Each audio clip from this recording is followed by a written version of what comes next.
So last session we spent a little bit more time on Lamiera.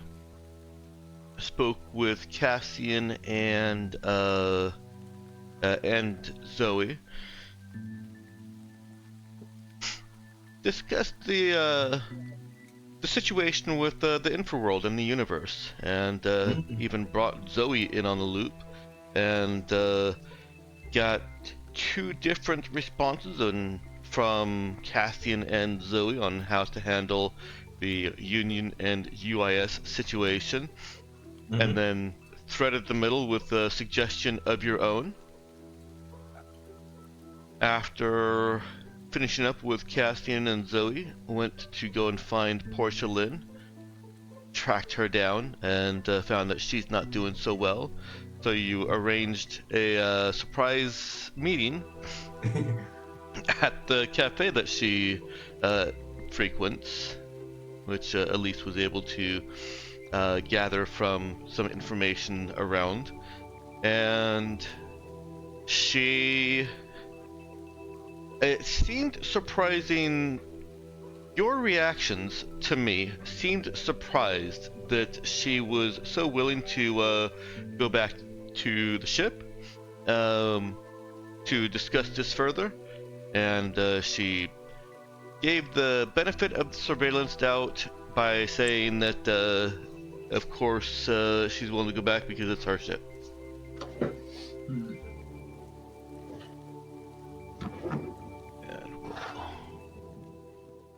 Open up the frame there. Have you made necessary changes to the screen? No, not yet. Okay. No, give me just a moment. In fact, Genja, if you want to do something, Kirst, feel free. Or anyone else, if anyone else wants to take up the counter, they can. No, I did curse things last time. I'm good. I'll give that a little bit of a break before I introduce something completely crazy. Don't know what it'll be yet, but I push us further into infinity every week. That's cursed enough, you know? You don't need to you don't need to excel yourself every time. You know what, it's okay, I'll add 2 next week. So is the curse thing we're doing it this week simply leaving it Nothing. the same? Yeah, I actually kind of like that. Yeah, I kind of like that actually. Yeah, the counter imperceptibly moves and remains on the same number somehow. Oh dear. Oh no. Or so we think. Unless that's exactly what we want you to believe. And we move to March. Dear. All right, so you've I believe you were still in the meeting with Portia Lin, and have the opportunity to close in any way that you want. You can, of course, just say, all right, we go to the ship with her, or you can try and be more clandestine about it. I mean, See, what my thinking is, right? My thinking is that there's already a certain level of, yes, it's obviously the Raza, but we don't want to fuck with them, as seen by the fact that they let us just land here. And I'm wondering to what extent that goes on planet. They didn't let the Raza land. Well, like, we're obviously the Raza, it's just that no one has wanted to, address it. Like, go, hey, like, they don't want to say the quiet part out loud. And I'm wondering how far that goes on planet. Is it a good idea to test it? Probably not, no. Am I thinking we probably could anyway if we wanted to? I don't know, what do you guys think? I mean, at the very least, we could go behind a fucking wall so that people just don't see us suddenly disappear. I suppose so, yeah. Right, we don't really need to worry about trekking across the planet, do we? No. Nope. Yeah. Yeah, we can just like go into a meeting room. Yeah. That's basically a closet and then disappear. I feel like that would give things away because I'm sure that most places have a security camera basically anywhere. Are we not still at her house? No, you're at a cafe. Okay, no, mind it. Right, yeah, yeah. Okay, yeah, behind a wall or something then. Yeah, that's easy. Easy enough. Still security cameras, so. Yeah, do you remember that you're in a surveillance state? Yeah. Why, Dex, anyone would think you were trying to make it difficult for us despite us having a teleporter. You're telling me you're telling me that an option I can pick at character creation doesn't let me invalidate all the challenges? If you want to teleport whimsically and anywhere you want, go to Kamiego. Oh, Also, it's dear. only a challenge as long as we want to keep the fact that we have a teleporter hidden. Yes. Yeah. This is true. Yeah, that's true, yeah. Yeah, this is kind of a challenge of our own making here. A little bit, yeah. Slightly. If we decide fuck it, pink mohawk, we can teleport all we want. Yeah. Oh dear. No, I still think there's potential value to be had from, hiding that, so... I agree. So what's the plan then? I mean, I guess like the plan is pile into the car and go to the spaceport so we can take a shuttle up then. And I suppose, yeah. Oh, but that's what everyone else is doing. No, I'm fine, go for it. Wait, hold on. Isn't the spaceport to go back to our own ship? Yes. We have a hotel room. We can go into the hotel room, port up, and then port back down. Yeah, What, the hotel that's have fine cameras? too. I thought we got one that didn't have cameras. Did I we? mean, Okay. if we also just took the car, we took our own grav car down, I believe. Mhm. So we Yeah. can just get into the car and port out of the car because there are presumably no cameras in our own car. Yeah, we're just driving somewhere and parking for a while. It's like we drive there, we park, and then there's nothing, and there's nobody in the car for a while, and then we leave. Yeah. Yeah, as long as nobody tries to give us a ticket, we're fine. The surveillance sees us get into the car and then basically live in there for like a day. I will confirm, however, that you have confirmed there are no cameras or bugs in your hotel room. I assume you did that pretty much first off. Yeah. Probably yes. At this point, it's a security habit. Yeah. Yeah. You guys know it's a surveillance state, so it seems reasonable, even if you didn't say it, that you did it. Yeah. After all, a good friend and co-conspirator Cassie runs one. I mean, lives in one. I mean...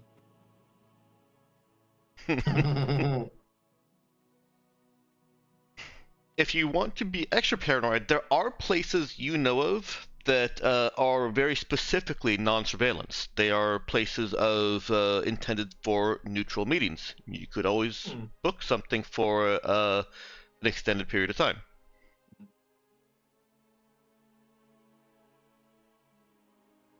Wait, so what exactly is the... Like, are we just taking Portia Lin back to the ship for, like, so we can talk up there, or what? I kind of lost the thread a little bit. So the conversation at the cafe ended with her, basically ended with her agreeing to go to the ship with you, but no further. Sorry, let me retrace that thread. Go to the ship with you to discuss outside of surveillance. Right, that was it. Okay, so yeah, probably, yeah. Yeah, the whole purpose of her going to the ship was to be not heard by others. Yeah. If she's heading out, she probably has affairs to set in order anyway, so we don't need to, like, set things up in such a way that we don't leave anything behind. So, yeah, honestly, depending on how long we're expecting the conversation to take, parking the car somewhere quiet may actually work. Or, non-surveillance hotel rooms, probably fine.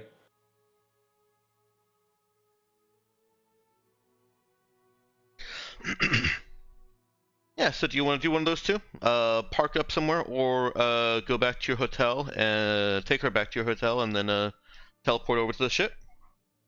Hotel seems safer. Yeah, Okay. let's just go to the hotel. All right. She agrees to this plan. Okay, that's a good sign. And there's a little bit of there's a moment where it seems like she's going to add an extra layer of spycraft to it, but she her apparent weakness, even though she was clearly trying to hide it when she walked over, she just agrees to walk over to or to go over to your hotel room with you. Not even trying to obscure that. Okay.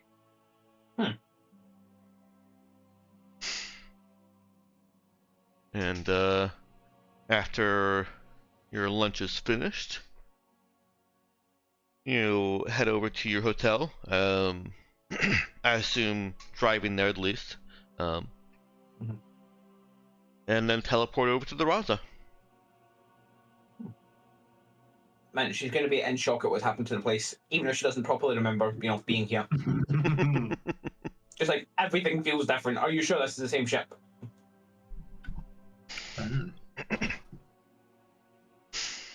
Well, sorry, Viral, but quite the opposite. Okay. She, on arrival, first of all, where do you teleport into? We set up a room for this, right? Yeah, We we've made got a teleporter room. You have a teleport room, okay. So, the teleporter room. Yeah, it's like a transporter room, but you bring your own teleporter. It's like a transporter room, but you are the transporter. Yeah. And if there's sort of sci-fi in universe with like transporters, yeah, we definitely decorate it that way. That's definitely decorated that way. Yes. Yeah. Like if it's our TV universe, like it's dressed up like a transporter room. Okay. Completely non-functional, it's just lights and sounds, but it's dressed up like that. I've just realised. Transportation soundboard. I've just realised you probably had access to a bunch of media that Koana didn't have back on Mona. Can you imagine a fucking movie night? Yeah. Yeah, very true. It's like, what is this Star Trek they talk about? Well. Yep. All right. Arriving at the teleporter room that looks like, well, Ginja, you picked some references that you think Das would have followed from. Obviously, we can only use modern media, but say that something similar has occurred in the future. I think if something similar is present, I think the Star Trek transporter room. So we've got kind of classic lights in the floor, lights in the ceiling. Mm-hmm. Bit glowy. And do they activate a particle effect when you arrive or leave? We have holograms, don't we? You have someone who's very good at holograms too. We do. Oh man. Oh man. I think so. What does teleportation do? Does teleportation just instantly pop? You're done. Mm-hmm. Okay. I think I would have found the person who does the holograms Becky? and set it up so that when someone teleports out, there's like a holographic image of the last instant they were there for a moment that does the fade out.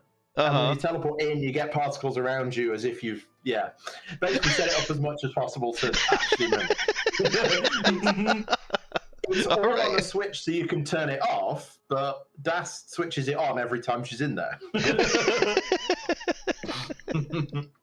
I've got 2 questions. Uh-huh.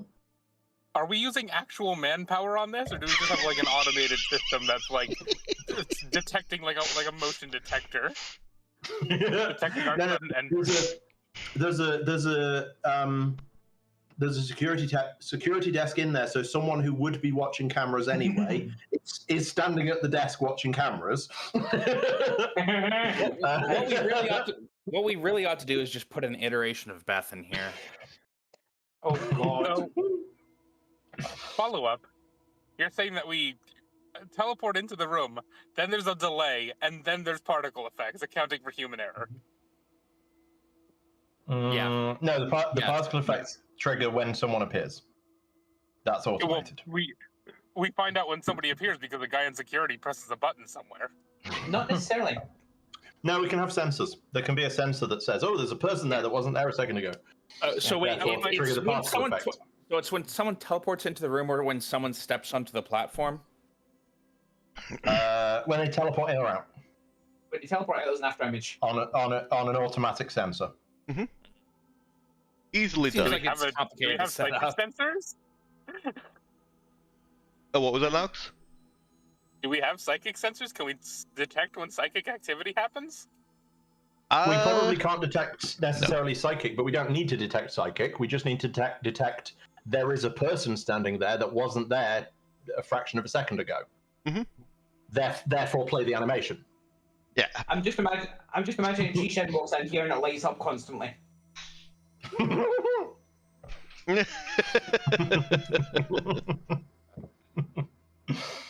And then Dash tries to fix the bugs and just has like someone else walking in and out. Like, it just works. Why does it work now and didn't work before?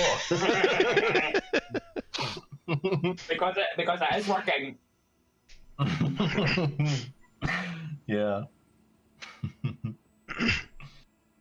All right, so Portia Lin, let's see, she's had some time on her hands, so let me take a look. Ooh. Where did I put her? Inactive? There she is. Oh, Nah, this isn't a skill check. This is just a yep. Okay, so she has seen. Also check. That's basically a luck check. She has seen the relevant media content, and she looks around at the trappings and the fading holographic particles. Aw. And I think that's her reaction too. That's fair.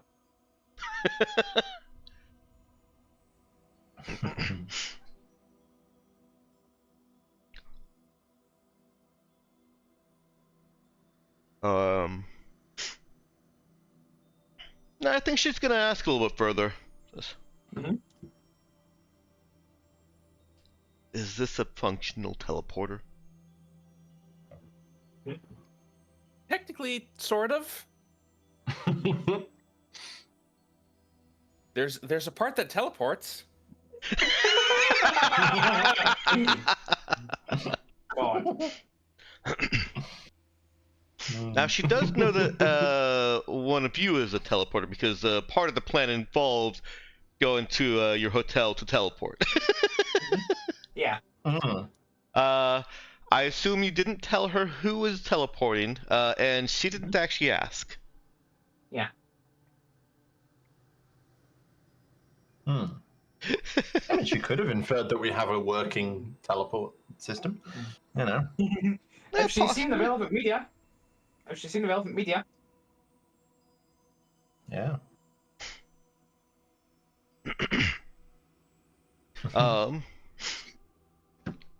And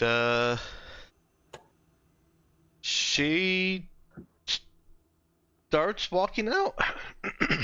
Pardon me. She starts walking out. Okay. Or, well, she makes her way to what looks like an exit from the teleporter room. Is it actually an exit? I don't think the the dressing up as a teleporter room thing messes with where the doors are. So Okay. yes, if it looks like an exit, it's an exit. All right. It Add might 3 be false doors. it might be a single door airlock though, so you know. It does seem unlikely to me. Yeah.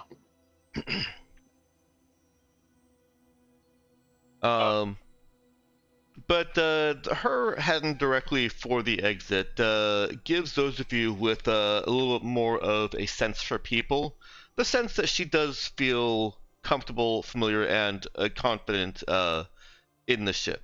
She is giving off all the impressions that she knows where she is, even if she's in a new place, and even if she doesn't know where she is, as soon as she hits a hallway, she's going to know where she is and where she's going.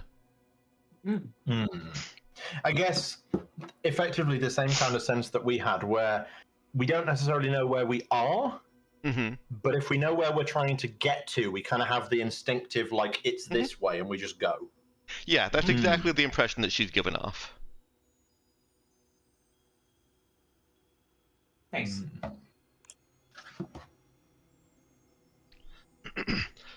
Are any of you trying to point her or get her to go in a certain direction, or are you just following along with her? Or are you trying to stop her and tell her that this is not your shit, her shit? I'm kind of curious where she's heading. I'm on my way over. I didn't go down to the surface, so I'm just on my way over. You mean you're not the one standing in the secure teleporter area watching the cameras? Did you ask me to? I mean, I don't know if we asked you to, but we would have certainly.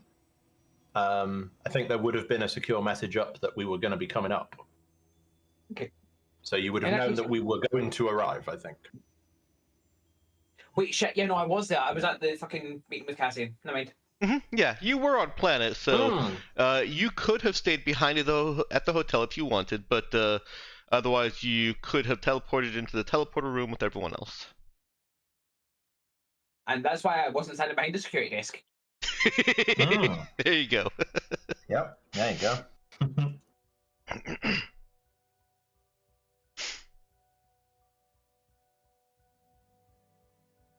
All right. All right, so it sounds like there's enough curiosity to just let Portia Lin do Portia Lin things. Sure.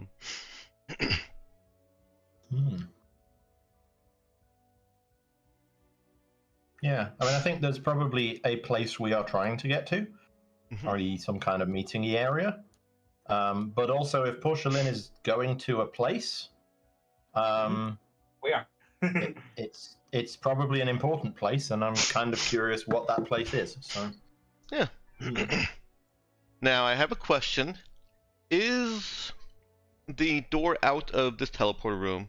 Sorry, the door to the main hallways from this teleporter room. I guess that clarification was unnecessary. You said there was only one door. Is it locked, or does it open to anyone? Like, if a complete random stranger was on your ship, would this door open for them?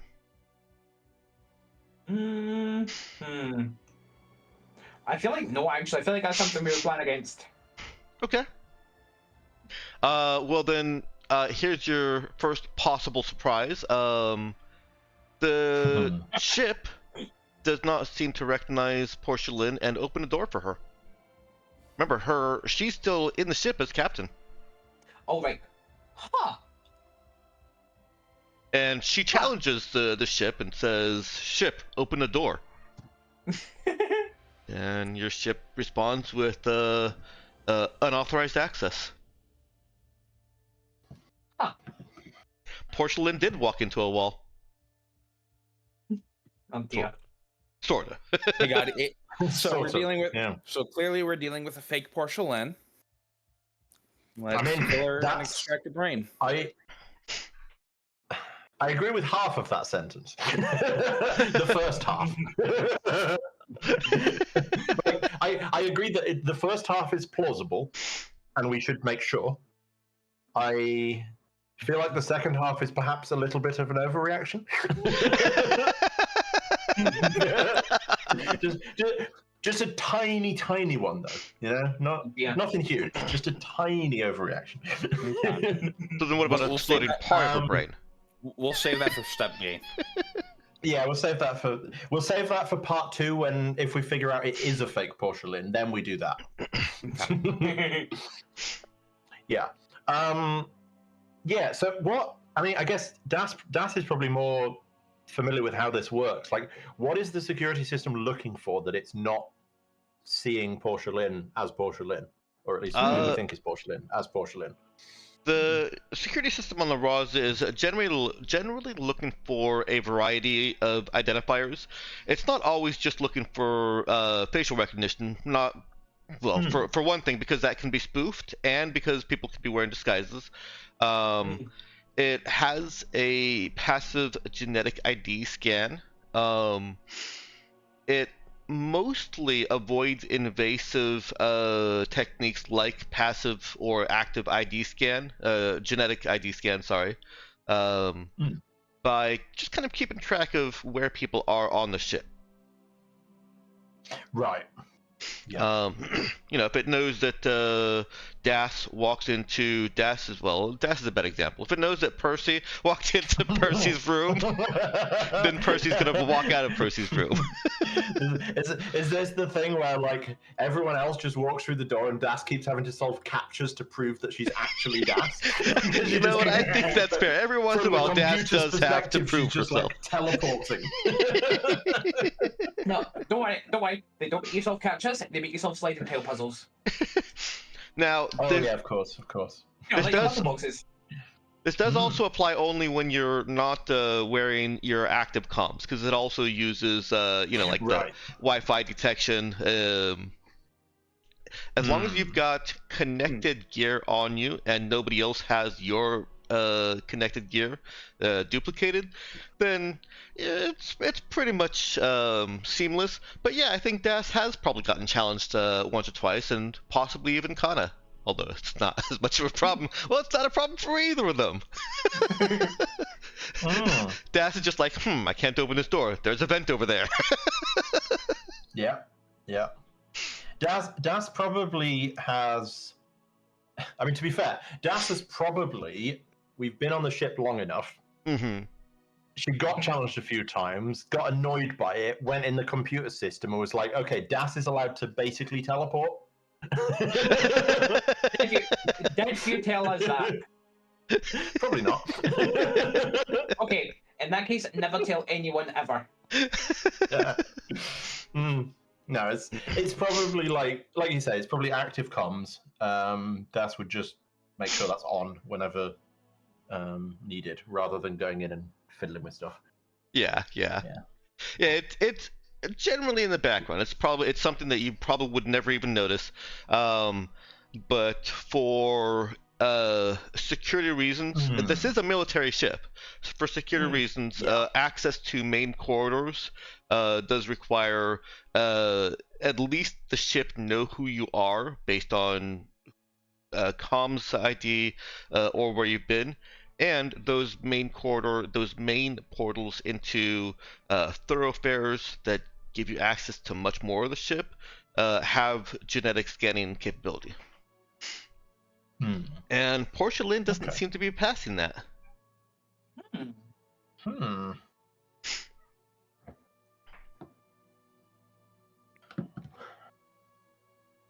Okay. She turns to you and asks, "What have you done with my ship?"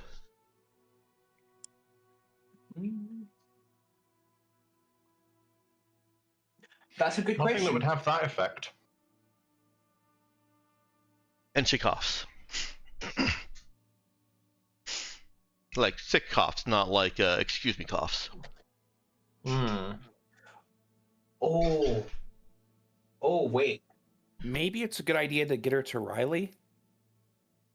Yeah, Maybe. definitely. I was thinking that. Yeah. Percy steps out the door to open it and then directs Portia Lin through. Yeah. Yeah. I think given the cough, I think Das would say something along the lines of like, that cough sounds nasty, maybe we should go to sickbay. She lets slip the act a little bit and slouches just a little bit in her posture and says, "That's where I was headed." Okay. Okay. That's convenient then. Let's do it. Yeah. Well, we'll have to do the doors, but yeah. Yep, sure. With someone else leading so that doors don't block her access, you make it to medbay. You can call ahead and see if Riley's there, which she probably is. Yeah, I think given where we're going, I think we will call ahead and alert Riley that she should be there. Yeah. Okay. Portia Lin isn't terribly hesitant or reluctant to get onto or into the the operating chair. She climbs up and sits down. Doesn't need to be strapped in at all, of course, but if she did, it seems like she would be strapped in.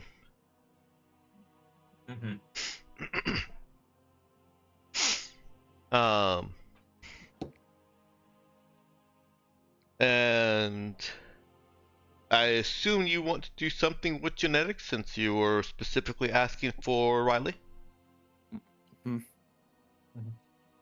Okay. I mean, I think we were looking for a checkup, but also, yes, that's what I expected. We're looking for a doctor who can figure out what's wrong, and Riley is our doctor, effectively. Okay. So, yeah. But there's probably genetic stuff going on, so it's probably good that it is Riley. Almost certainly, yeah. Yeah. Okay.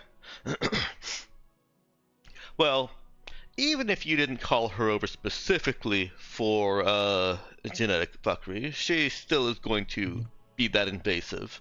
And I'm also assuming here that there's no secret made of this being Portia Lin. In fact, I think she might have actually even known that Portia Lin already, right? She was around for that? Yeah, okay. Okay.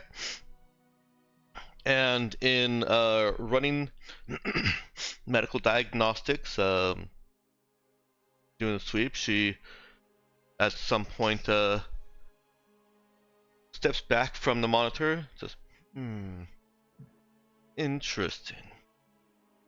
I'm not going to try and play Riley's character as Ellie was, but she conveys to you that she doesn't believe this is Portia Lin, or that at the very least she is not a genetic match for Portia Lin as known as known on the ship's medical records. Did we do any scans that would show that when we last saw Portia Lin?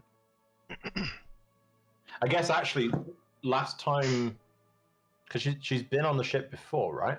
Yeah, she was in full control of the ship last time. Well, yeah, she would have been. The ship let her do stuff. It knew that she was Portia Lin. Okay. How far off is it? Like, is it far enough that the ship's like, no, that's a different person, but close enough that it's like, yeah, it could plausibly have gone that way, or is it just like completely not matched, not even close? Okay. That's pretty good right there. She is getting a bonus from having Portia Lin's genetic data on file, and also from all the work that you've done upgrading the lab and the medbay. Probably shouldn't have given it a +2 bonus, but the +1 would have gotten you the same results here. She says that this is she recounts her previous diagnosis and says that, hey, bananas are very similar to us genetically. Oh dear. And she says that the genetics, the DNA of the person sitting here are close enough to either be a relative of Portia Lin or a cancerous, tumorous slurry of Portia Lin. Right. Okay. And is there any ongoing thing that could do something of that nature? The scanner again in an hour, we'll find out. Well, Yeah. she can show you very close up little images and scans of activity that is going on in this person in your chair, and says that her cells are actively degrading and being reconstructed. Hmm.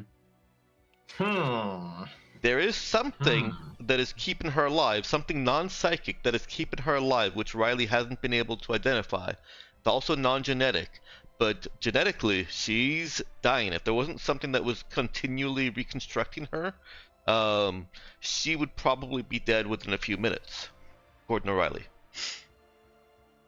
Minutes. Oh, I get it. She's Deadpool. Maybe minutes is a little bit of a stretch, but you know what? Riley's never been one for complete honesty. I thought you were going to say she. It might not be minutes, but that's what Riley said. Yes. Yeah, I thought you were going to say she's never been one for over exaggeration. That is also accurate. With all the emphasis in the right places. But yeah, yeah, Percy will look at Portia Lin and say, do you have any idea why that is?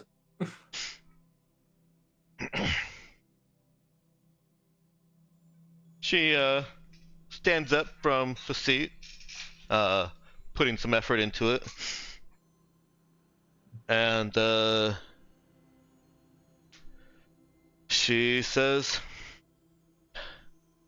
"Yeah, I think it's the Revenant program failing."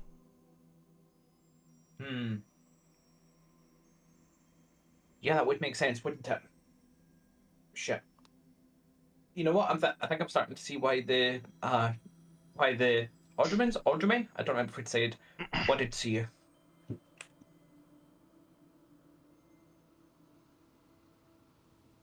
I don't. What do I have to do with Audrima?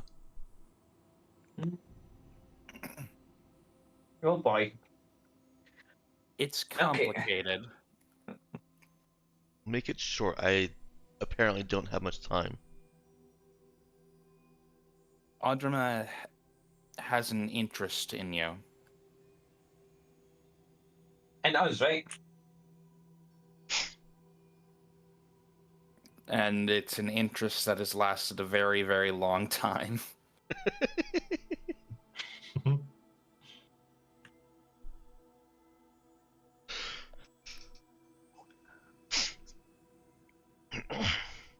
That doesn't explain anything. It's maybe best to explain it by saying I can't explain exactly what they want. That's only something you can learn and hopefully tell me. But I can give you some guesses.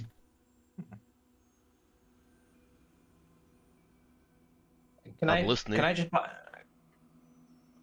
butt in for a sec? I feel like there's some important context that you're missing. So I've tried to real quick. Did we tell? How much did that tell Portia Lin about what's really going on, like with cycles? Well, why is Das telling? No, did you tell her anything about that previously? Oh, I don't remember. I don't think you I guys think told her we've anything. No, I think we've always been in a group except in the thing. And I don't Right, think anything super important happened in that. I can't remember. Right, that's what I thought. I just wanted to double check. Yeah, so Percy will go, okay, so I feel like you're missing some important context. We're stuck in a fucking time loop. Like, fucking, what, 8,000 years? 8,000 years long. 8,000 years, yes. Yeah. Or take a few hundred. Yeah. Audrima is the only bit that's outside, and for some reason, we, the Raza and its crew, and like who's here doing what, are the bit that differs each time. So they want to deal with us, and when we went and dealt with them and met Virgilia, they said they wanted us to bring you back to them specifically. They said something about, what was it, finding peace or some such? Which I hope means they're going to fix you and not kill you. I mean, even if they killed her, they know we're in the time loop. It doesn't really make sense that. How many times do I have to tell you? The fact that we think the fact that you're saying we're in a time loop doesn't mean that this iteration doesn't matter. Sorry, Percy turns back to Portia. Yeah, so I think that's the short version. You said it was the Raza that's different. Mm-hmm. Even if I accept that we're in a time loop of some 8,000 years, it's the Raza that's different each time. How? Mm-hmm.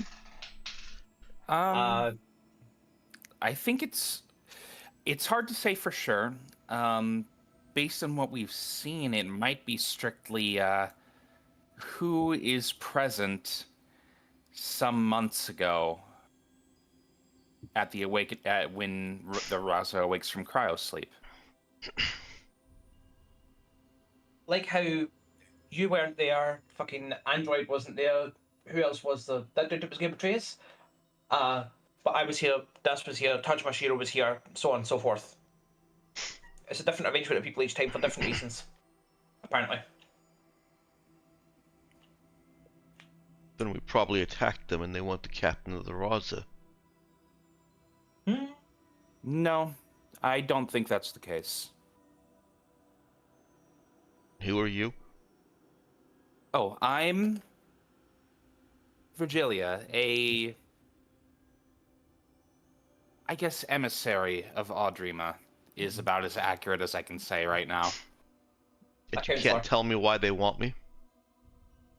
I'm not part of Audrima.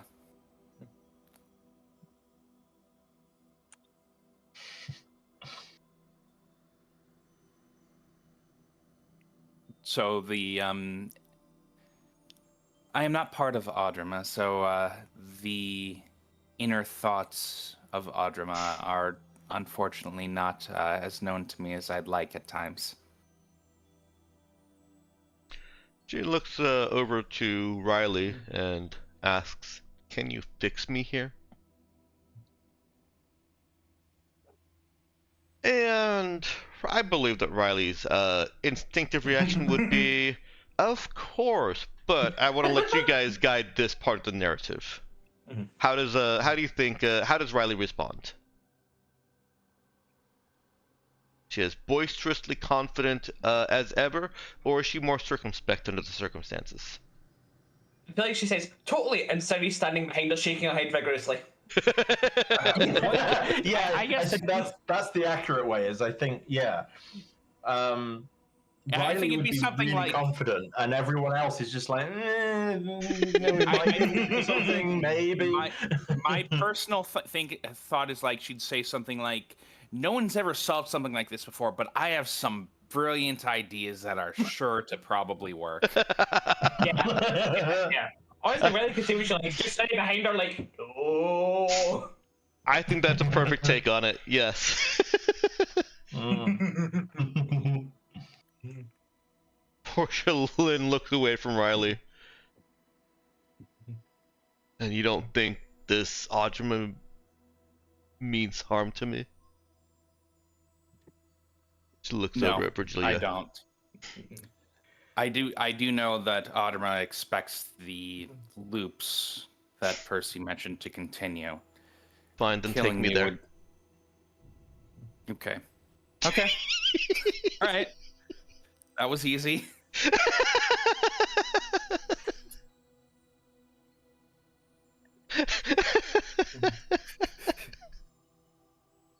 Do we have any intermediate plans? Do we go there now? What?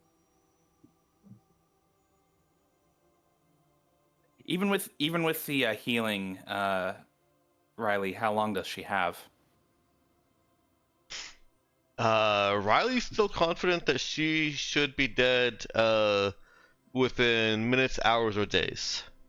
Great. Of now, or Well, okay, so you did say even with the healing. Accounting for the healing, Mhm. she gives a little bit more of a nuanced answer,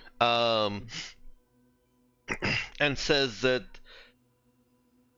if anything critical, it basically becomes cancerous or mutates in a way that impedes normal function and isn't reconstructed fast enough, she could die from that. Basically normal cancer complications, except there's some kind of a battle going on between this super cancer she's got and whatever is keeping her alive. But if it hits it, basically if it rolls a crit. Yeah. Oh dear. I have another question, Dex. Mhm. So cancer is something that Virgilia has almost certainly seen before because cancer just kind of happens, you know. It's like there's genetic predilection for it, but anyone can get it functionally just by exposure to the fucking sunlight or random chance. It's just something that just happens. So it's something she's probably seen before, and it's something she's probably tried to use crew on before. Does that work? Yeah, I think all that tracks. They Audrima don't get cancer, but they don't do anything to humans to genetically modify them to not get cancer.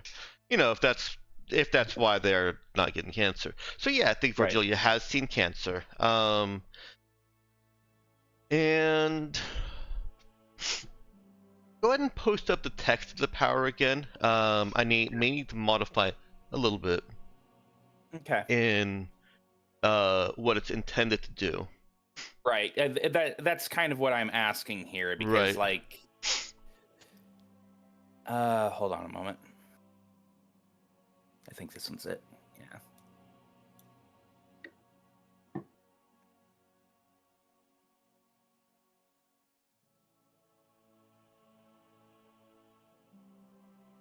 I like how I wrote cannot cure diseases or poisons that a creature was born with. Because creatures are born with poison. Yeah. I don't know. I don't know what that's referring to exactly. I You think that cannot was cure just me quick typing. You cannot cure a snake of being venomous. Alright. Right? Right. I guess. And I didn't really put any useful design notes in there. So the intent here was more that not just congenital things, but things that are something running its natural course. So crew can't keep somebody alive indefinitely by making them stop aging. That's a very specific thing that I've made. I actually had a internal design discussion years ago about whether Aiden could make somebody immortal by just keep healing them, and decided no, they cannot. Now, hold on. I will actually make an argument here, Dex, that might Uh-oh. actually be something they can do if I didn't work primarily using memories as a basis. But that's not relevant here. It's not something I can do. I think the rule of thumb that I've used to shorthand it is they can't fix anything that's genetic, and it is in your cells to age. That's why telomerase exists. Yeah. Yeah, if somebody came up and did a mutagenic poison on you, like some kind of Resident Evil like shit, they could probably fix that. But something that's just occurring within the cells, something that's cancer, for example, I think. Sorry. Excuse me. One moment. I have another question now. I can cure the Resident Evil shit, so I can just slap the Mercure Corp people with this, and they're just back to normal. You said it. I now know I can do it. I did say it. Yep. It would be considered.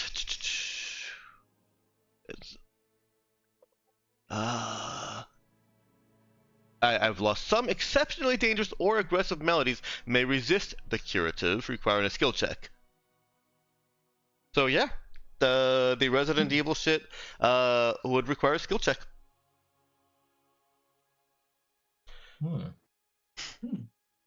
That is perhaps a little bit more meta information than I had intended to give, but I don't think it's a stretch. It was a stretch for you guys to have already figured out that the Resident Evil shit is or the Umbrella Core, the Mercure Core is doing something unnatural.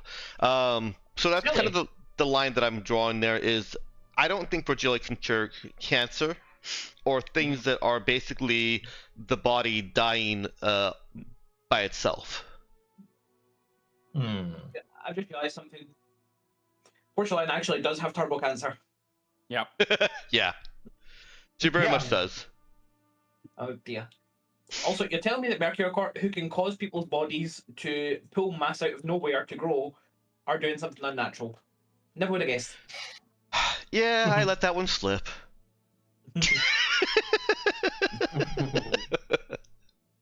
Anyways, restore to glow. However, I don't want to discourage you from trying it and seeing if there's possibly something that can learn, but I will tell you as a GM that Portia Lin cannot be cured by restorative glow. Okay. It is definitely a very it seems like an in-character option that I mean, it doesn't harm you to try. And hopefully, it wouldn't have a heart strike. Well, that's the other thing. I'm kind of worried it would treat the fucking thing keeping her alive as a disease somehow and kill her. So I'm a little hesitant on that. It really shouldn't.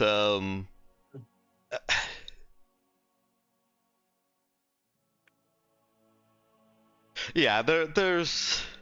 I'm trying to figure out how to put that into in character, but really, the effects of the glow have pretty much always been benign. It's not supposed to ever trigger some kind of kill switch or haha, you have activated my trap card.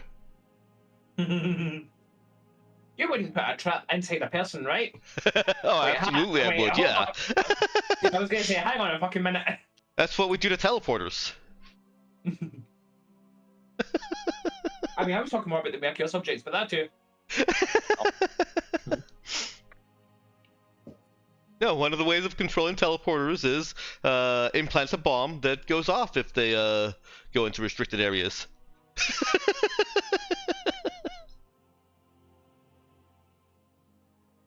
Good thing yours is so subtle. Wait.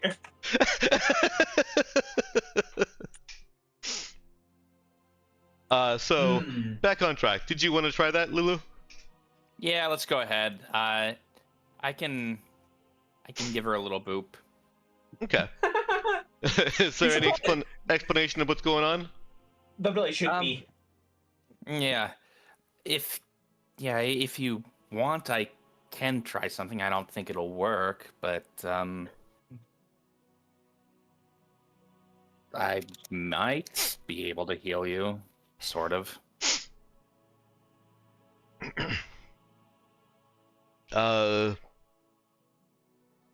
She looks at Virgilia and does do it. Okay. I'll You go did ahead not have and to click it again. Here, have a few more times. Every time we say restorative glow, Lulu's gonna click it. Right. I'll give her a little boop. All right, go ahead and click it. What with Okay. restorative glow? All right, there you go. That's 14. Oh no! Well, I don't like 14. Go ahead and give it one more. Okay. Capacity is That's 15 things will surely have an effect, right? Yeah. Shit, you're right. I need another. Yeah, 16's a good number too. There we go. Four squared is a good number. Yeah, it is. It Yeah. is. So did you just do it again? Are we at 17 now? Didn't know. I'm okay we're with at 17. That's a prime number. 17, yeah. Okay.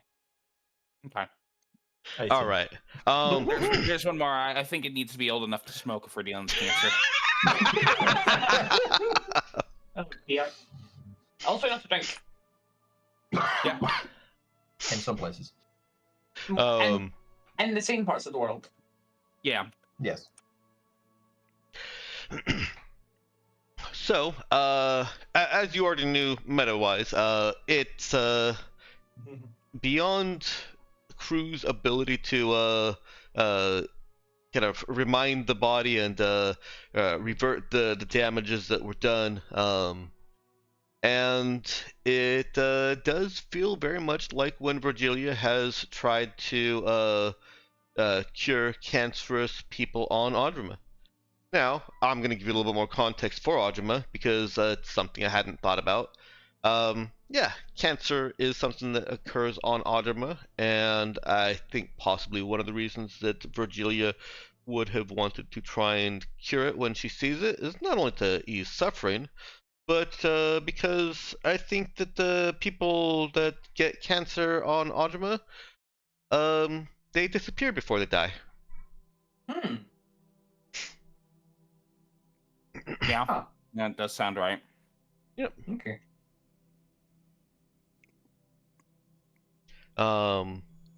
But yeah, so it's definitely some kind of turbo cancer. What impression Crew can get from trying to facilitate this process is that there's something non-biological keeping her alive. It's not psychic unless it's really well cloaked. And it's not genetic because Riley couldn't find it even with a 16. And Crew can find no biological. Also, Crew can find no biological anything that's combating this the cancer. I don't know, Nox. It's most likely to be something mechanical then. Seems most likely something mechanical. Okay. Interesting. The point, the end result that the Crew gives is that she is dying of cancer and a very, very fast onset of old age. Very accelerated onset of old age. Is what I mean to say. Spectre started a number on her. Yeah. Well, do we know that Spectre start? I think it was. No, because she has this as a playable character. Sorry, she has this as a playable character. That's a good question. She was last a playable character in Cycle 1, which was before any of us saved Dax, so... Right, but on the character selection screen, her unique gift is something along the lines of this. Which I assume is just this. Yeah. Yeah, and you have, in this cycle even, done some inspection of the Revenant soldiers. You didn't get one in whole to analyze, but I believe he took some samples and determined that they basically do genetically degrade after so many years. They have a very short lifespan. So she has perhaps a revenant soldier that slipped a leash. Interesting.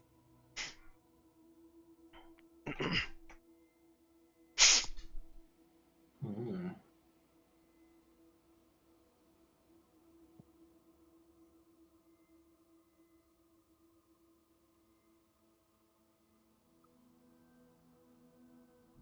All right. As crew retreats from her, she's looking with some curiosity at crew who's is just hanging out over Virgilia's shoulder, visible. She looks at crew and at Virgilia and says, "What is that?" That crew? Raises an eyebrow. He's His name is Crew. his name is Crew. He's She looks unamused. yeah. Oh dear. He's actually don't remember how much you've had this explained to you in this cycle. Not yet. Okay. Crew's a ghost. No, hold on. It's probably a bad idea to say that to Portia Lin. Crew is a Vega, which is a spirit from the infraworld, which is kind of like a place beyond. It's kind of like a parallel universe with different rules, in which entities formed by and empowered by memories reside. And Crew got stuck here some time ago. So like an And he's alien. currently- Yeah. Sure. Yeah, Close kinda. enough.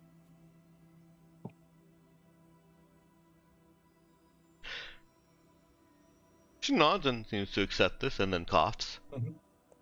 We're pretty sure they're involved with the end of the universe somehow. Or rather, the time loop. Shit, we didn't explain Or that. did we? both. Or both. Could be both. We don't know. The end of the universe. They're involved. That's why, yeah. Time loop because the universe is ending, essentially. We think. Hmm. We don't actually know that they're related. We think they are. I don't think we've technically got that confirmed anywhere. The important part is the loop ends before it happens. So, Yes. yeah, hopefully we fix them both at the same time. Hmm. I need to rest somewhere, but on our way to Understandable. Audrima, someone needs to Understandable. explain a little more of this. Understandable. I'll do what I can there. There's quite a lot. Not by yourself, you won't. Up to you whether you choose to read that in a supportive way or an antagonistic way. Thanks for volunteering, Percy. Riley suggests that Portia Lin get her rest here in Medbay, where she can be monitored. Mhm. Not a bad shout, actually. And What she does puts a Portia little bit Lin of do? emphasis on the word monitored. Yeah, of course she Stretches does. it out a little bit. Monitored. Mhm. Really trills the R. Yeah. I want to see here where she can be monitored. No? Yeah. Maybe not It quite felt like that. It felt more like where she could be monitored. Yes, exactly.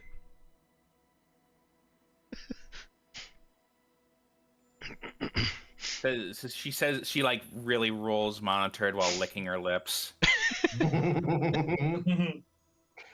And Portia Lin looks at her and says, "No, I'm sleeping in a bed."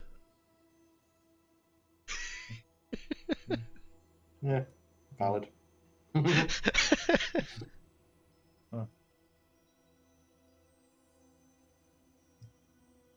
Do you have like a tracker thing that she can wear to like, just monitor basic essentials, and then if it's getting bad, then you can pull her in? Siri pops up at this and Oh yeah. says that if it's not too obtrusive, I could, or intrusive, one or the other. I could remain with Portia Lin and monitor her vitals continuously. Look at Portia Lin, just waiting for a response. Portia Lin looks over at Siri. Recognizes that she is a hologram, or the visual of Siri is a hologram. And I think I don't even need to roll for this. I think she's clever enough that she identifies via medical drone. And Siri acknowledges, yes, I can remain with you either with a hologram representation or quietly hovering in your room. And Portia Lin accepts that. Okay.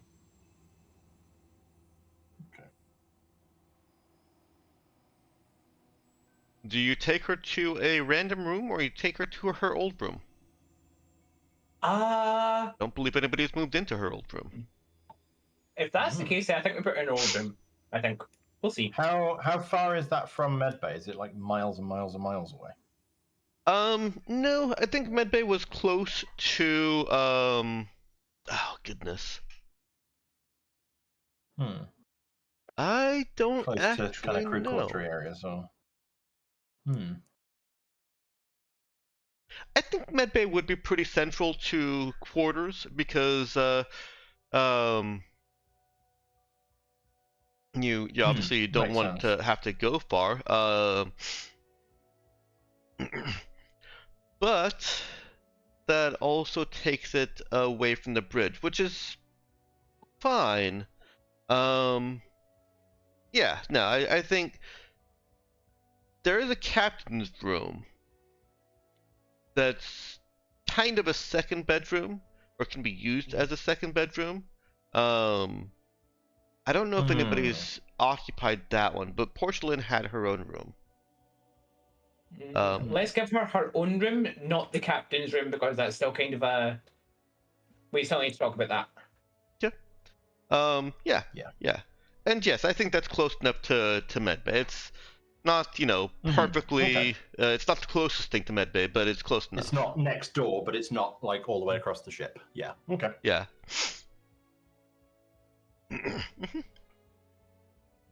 Yeah, old room then. Okay.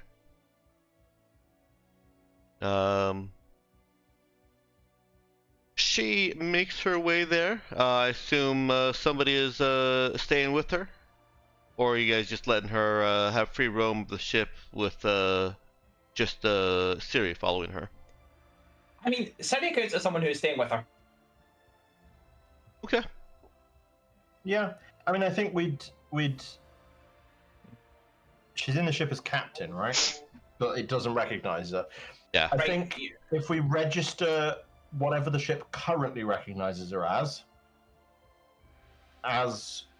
kind of having access to the standard areas of the ship. Mm-hmm. So not as captain, but just as regular person visitor, Mm-hmm. I think that's the thing. I think it might be that what she would be designated as is constantly changing because of the fucking trouble cancer. Well, she was recognized fine last time, so it's stable enough that you could register what she is with the ship. Yeah. Okay, I'll do that then. The genetic shift has occurred over a course of time. Okay. At least that's my take on it. It's not detecting like the minute changes to her DNA as the cancer takes hold. It's detecting the kind of general genetic identity, and that's what's drifted over the course of battling this. Mm-hmm. Yeah. And I'd guess probably if she was on the ship the whole time, it might have sort of seen the drift and tracked it. That's But entirely because she possible. kind Yeah. of left for a while and then came back, it's like, no, this is completely different. Mm-hmm. Yeah. Okay. Yeah. Well, we'll scan in what she is at the moment as having, access to the basic stuff. She can go to the mess hall. She can go in the kitchen. Standard areas of the ship. The normal doors will open. Mm-hmm. And if the drift happens and she can't access stuff, we'll figure it out then. Okay. Sounds good. You can also just fit her with a comm so that you're not having to worry about the genetic stuff as much. Could do. I'm kind of wondering how much of the drift we actually get, so. Okay. I'm curious. Running experiments on your old captain. Got it. Maybe a little bit.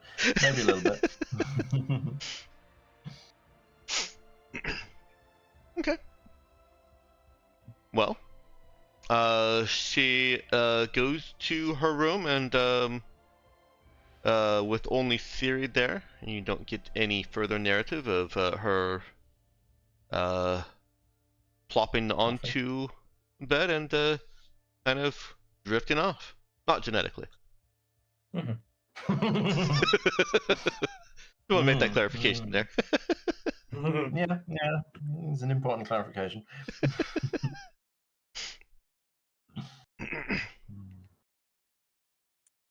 All right. She just wakes up in the morning and the door doesn't respond.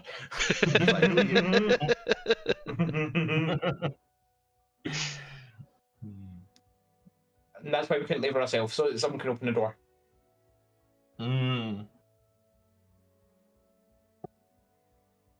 Okay. And what do you want to do? You've just seen Portia Lin off with Siri escort and made the quick adjustments to ship roster to acknowledge her as in her current state as a visitor or guest. What is the crew doing now that you've seen the state of Portia Lin? Oh, and I did mean to narrate that her act drops a little bit more as she's walking away, and she seems fragile, physically and a little bit mentally as well. Like those that are more insightful, I might put this only to Virgilia unless somebody wants to make a roll. Just about every bit of her being as direct and captainly as one would expect of her is because that's what's expected of her. She's not feeling that at all right now. Okay.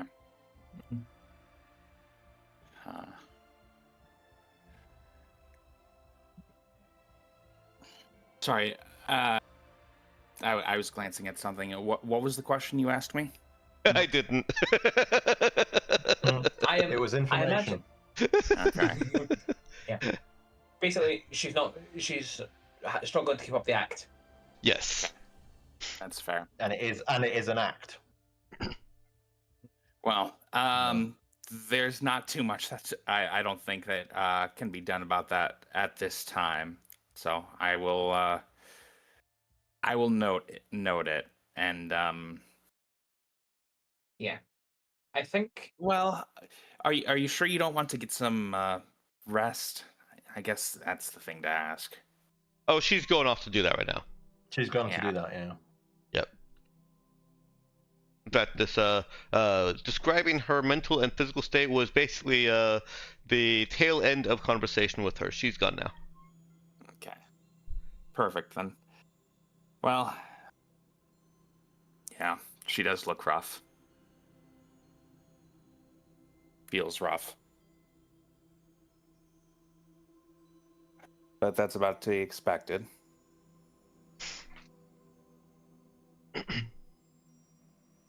regarding what you asked, Dex, I think the next play is probably, whatever we were planning on doing, it is, now that we have such a short time limit, it is now less important than getting Portia Lin to Audrima.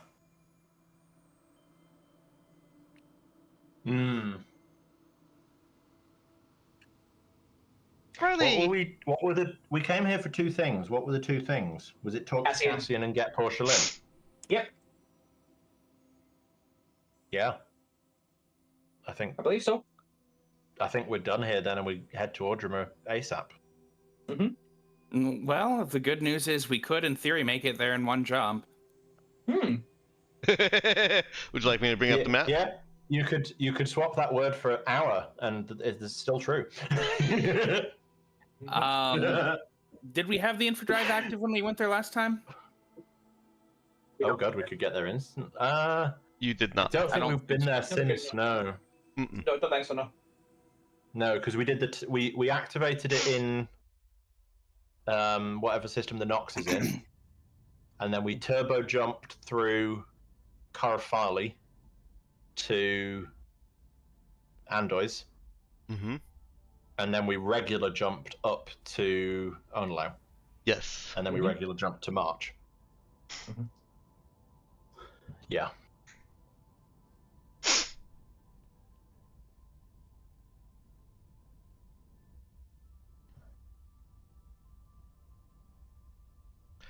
It has been a week-ish since it was activated, so you can reactivate it for anywhere that you've been. Since it was fixed at the Nox. Yeah. I would like us to not do that, just so that we have it as a get out of jail card in case Portia Lin something happens. Yeah. I very much like it as a get out of jail card. Okay. Sure. Do you want to just bounce to Honolulu and then to Audrima, or do we feel confident in the full 6 hex jump? I'll leave that to the pilot. Yeah, I think the answer is that's up to the pilot, and I think I know what the pilot's going to say. 1.13% chance of failure. Okay. That's what I thought you'd say. Before ending up in the nearest black hole. It'd be fine. Probably.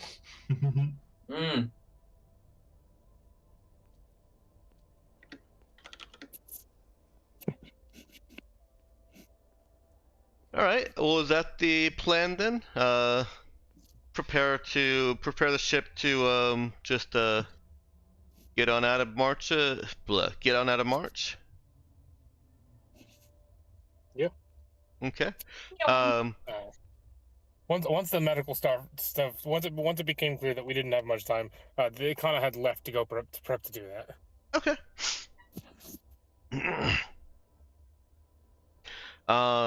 Are you going to wrap anything up on Lamiera before you leave? You're just gonna. You can just let the hotel, basically lapse. You paid for day by day, and if you don't pay again the next day, they'll just reclaim the room. There's no problem with that. Yep. There's actually nothing you need to do before leaving Lamiera. So I guess just asking, is there anything that you want to do? We do need to go back. The hover, the car is over there. Yeah. Right. Yeah. And also, right. if we don't leave the building, they'll know that we teleported out of there. Yeah. Okay. More importantly, if we don't check out, they'll put a huge fine on our hotel stay, and that's just Yeah. What if they charge us for an extra day?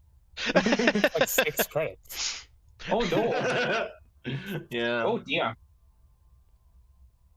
Yeah. I mean, to be fair, given our wealth, we'd probably walk in there, put down 500 credits, and they're just like, okay, you've got the room for as long as you like. you bought the hotel. Yeah. Hey, no, that's a we bit probably much. could. That's a bit much. No, Hotels at least 5,000.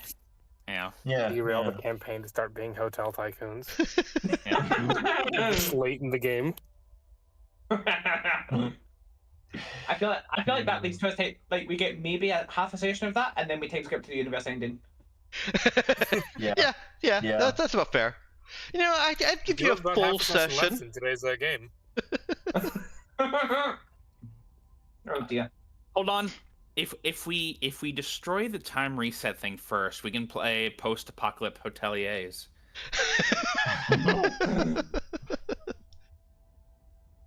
That seems like a true statement. Yeah. Lulu, truly, you are one of the creatures of all time. Yes. This is why we pay you the big bucks. We can. Yep. Yeah, I get like $300 a session for showing up. Wild. Yeah.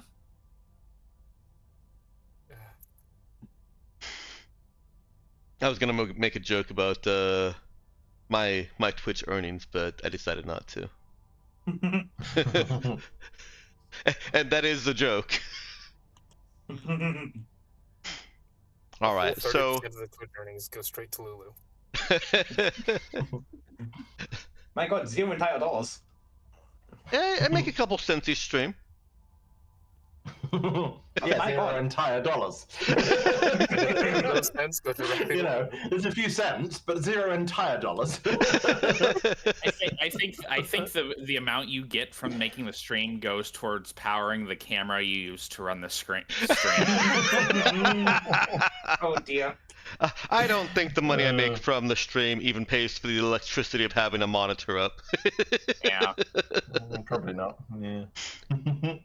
It's a little bit misleading because I would have the monitor on anyways, but that's how business expenses work. You Yeah. get benefits for something you were already going to be using. Alright, less complaints about capitalism and more complaints about fictional capitalism. Fuck. Right? So yeah, you can retrieve your vehicles, no problem. You guys didn't have any issues coming and going in and out of the city at this point in time, and so teleporting back, finishing up the hotel, checking out and all that, and then taking your vehicles back to the ship is something that we can gloss over unless anybody wants a scene out of it. I think I'm okay with that. We're gonna have to time travel back to that whole purchasing thing. Oh That yeah. can happen in the future. Actually, I did completely forget about that. Thank you for reminding me. Do you want to have that scene? Can we do it after the break, maybe? Yeah, that'd be fun. Awesome. We can do a quick flashback after the break.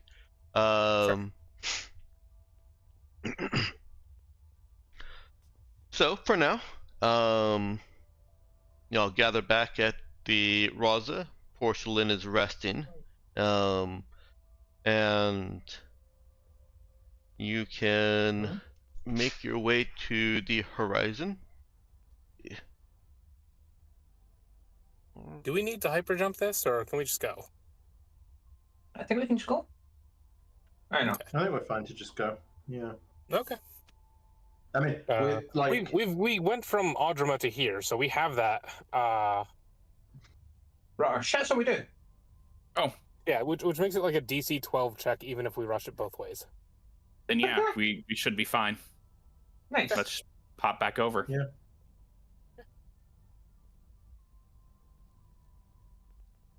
I don't remember when you went from Audrima to here. I'm not sure that it matters too much. Let me see what I can find. Okay. Like, if I roll five nat ones, 3 rerolls in a row, we were doomed anyways. How many times have we gone to Audrima? Is it just once? It's just the Think so. once, I think. No, Yeah. a few times. Has. Is it? I think it's just once. I thought it was like at least twice. I can be very wrong. I don't. It's whatever. Let me search for instances of Audrima in my notes. Audrima. And in the meantime, let's play. Headed towards Audrima. Audrima. Yeah, so we went to Audrima from there, and we went out to there. And then that's the note to... Yeah, that's the recent stuff. Yeah, my notes say we only went there once, and our jump pan via Audrima looked like that. So I don't think we've done much to Audrima yet. Okay. Okay. So yeah, Yeah. give me the 6x jump numbers I then. think we basically did that. Slightly more expanded. Oh yeah. Oh right, that makes sense. I think because we only had to drive 3 at that point, I think. So we could only do a 4. 2, 3, 4. Yeah, we'd only do a 4. That's so we had true. to do Audrima to Demos to UIS. Because you only got the drive 6 after going to UIS and then getting the assist for Nox Shipyard. Will Portia Lin Yes. survive 6 days? Maybe. Dice will tell. Vote on your monitors now. And we voted so hard that it set fire to March. Wait, what? Okay. Am I good to roll? I'm not sure what we did to jump there. Because that would be 5. Give me just a Then it second, was- Nox. Sure.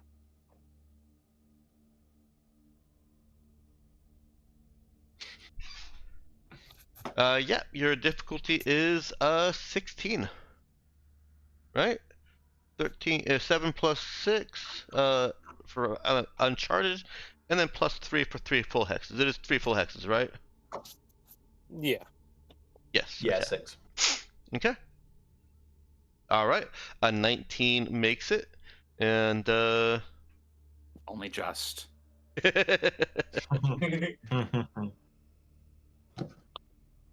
Yeah. Wait, hang on. Let's see. Yeah. I'm confident enough to hyper jump blind. Oh dear. 18. Yeah, we had 18 restorative glows and then a 19 pilot roll. Perfect. So that's keeping the count going. Next person up, you got to roll a 20. Well, exactly.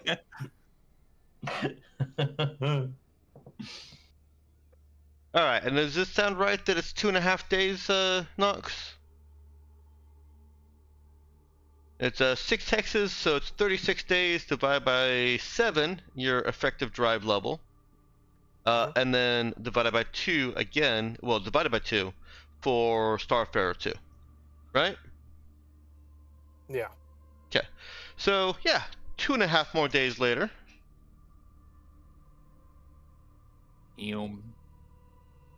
To Audrima. You arrive at Audrima. I wonder if this rudder is even worth anything. I mean, you might be able to you might be able to sell it on the market as a curio.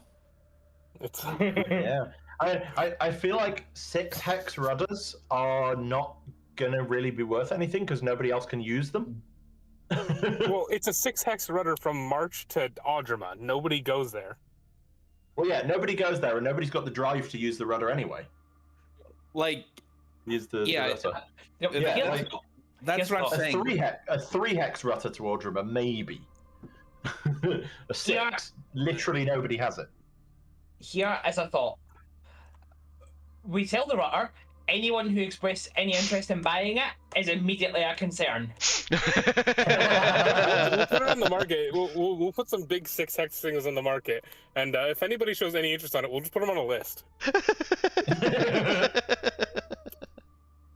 Yep, that works. With all the notes you have on the map, I feel like I should put in some effort to make a bigger map for you. Nah, it's fine. Okay. It's Also, you should fine. really think about trying to sell some 7 hex rudders. Oh Jesus. Yeah. With a source of trust me. Trust me. It was revealed to me in a dream where I was going really fucking fast. Yeah, that's great. It's like, yeah, No, 6 hex. yeah. Maybe somebody else can use 7 hex. What?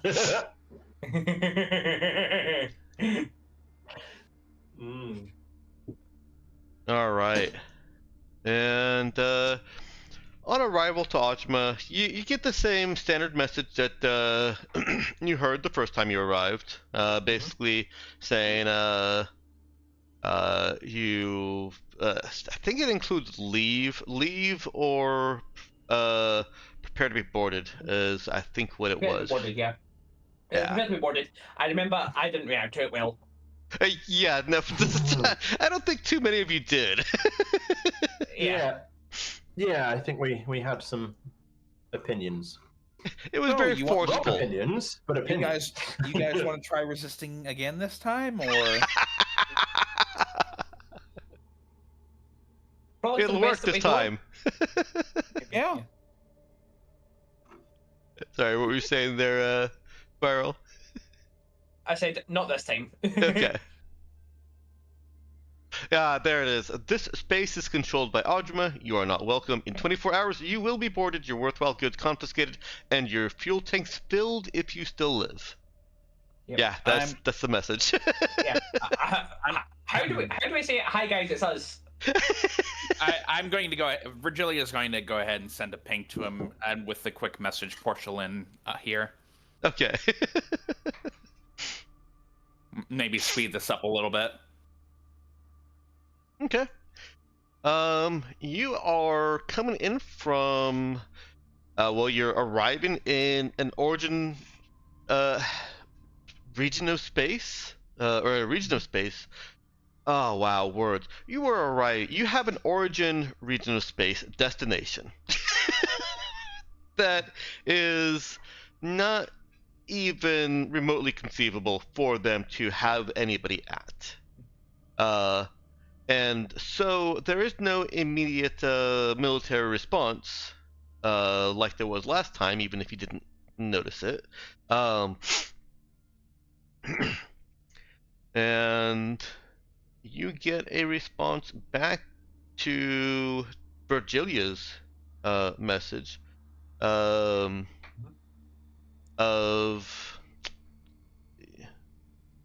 well, before I do that, did anybody else want to send any a message out to them? And I assume that Virgilia informs the crew of what she sent. Yeah. No. Yes. Yeah, if you're saying hello, that's probably fine. Yeah. Okay. Well then, about 12 hours later, you get a response asking you to transmit your coordinates.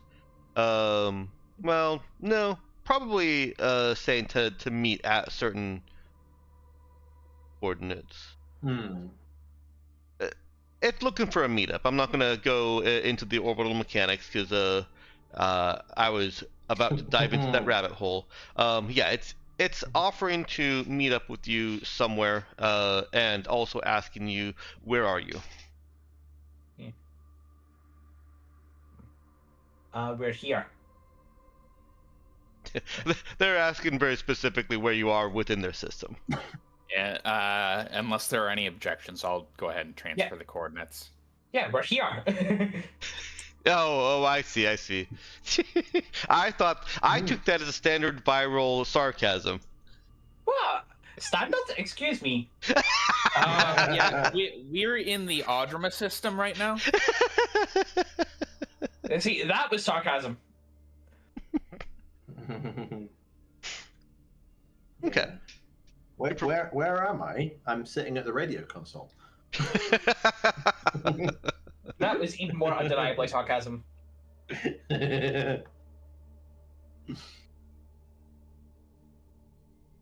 All right. Based on that, you can have a meetup with Audriman's ship in about a day and a half. How long it takes it to get to a new region of space? Assume Trent's communication time is included in that.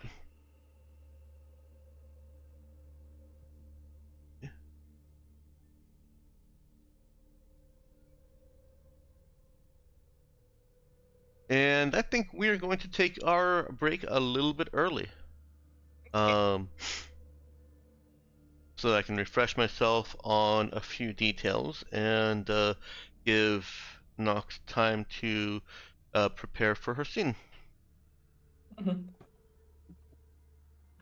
Flashback scene. So, Okay, see you in a bit. go ahead and come back at whatever time 1 o'clock Pacific is for you. Mhm. There we go. Let's bring things back into frame. Alright. Nox, are you ready for that flashback? Yeah.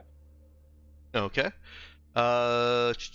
Remind me, I don't believe you have Vicky this time. Do we not have Vicky? I thought we picked Vicky back up. I'm gonna Let's go and- over to that page real quick and see who you left. No, that's the wrong page.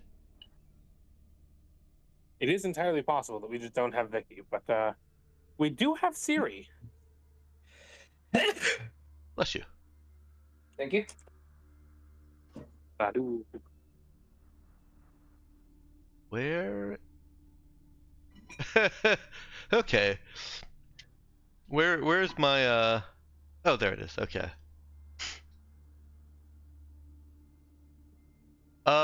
You do have Vicky. You left Aurelia, Koana, Asta, and Chisun. So you do have Vicky. Awesome. Vicky certainly makes it a lot easier. However, she let me pull up Vicky's character real quick to refresh myself on how she would be maneuvering here. Past infections. And The That's Siri's right. tenure on the ship paints us in a good or bad light.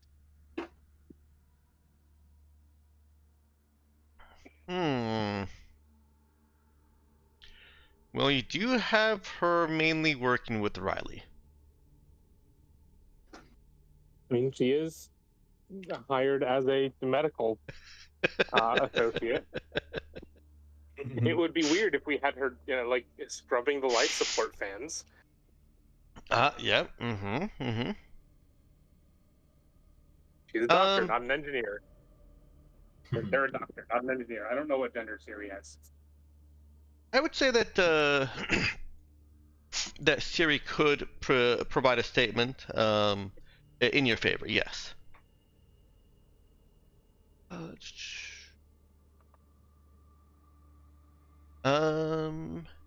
And I think that Vicky has seen your interactions with Siri in enough a positive light that she also has no qualms about bringing on another Electro drone or VI, and so I think the way this plays out is, well, I may be assuming some things. Does Kana seek out any assistance in this endeavor, first of all?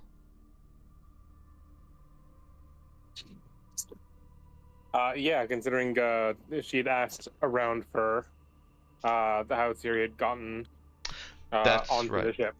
That's right. Okay. So then, yeah, Siri would have told her that Vicky had put in a good word with her organizations, so that Siri could be transferred to this ship, and kind of can follow that lead to Vicky. No skill checks just yet. Vicky, kind of tells Vicky what she's looking for, and Vicky is happy to offer a little bit of coaching on how Kana should handle the interview with Alder.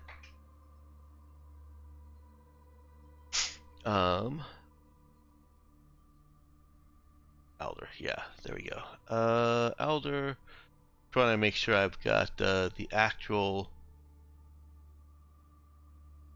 I think I put what the acronym stands for in a different place. I'm not going to look that up. Actually, maybe Windows will search it for me. Elder. Oh yeah, it's in one of my GM logs. Okay.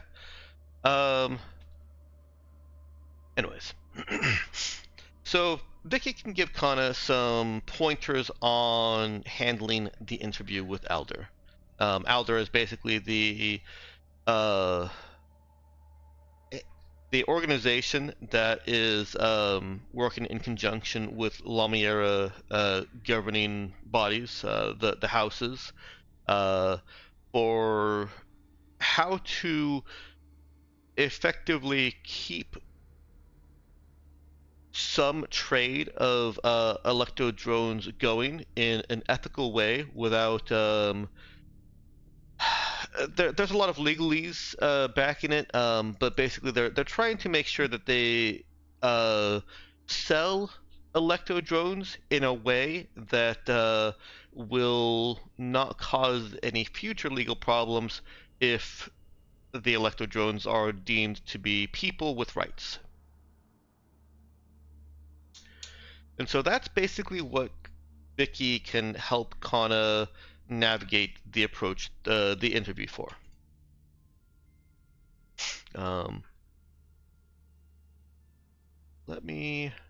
Somebody roll me a skill check for Vicky. In fact, Nox, go ahead and roll me a skill check for Vicky. This is your scene.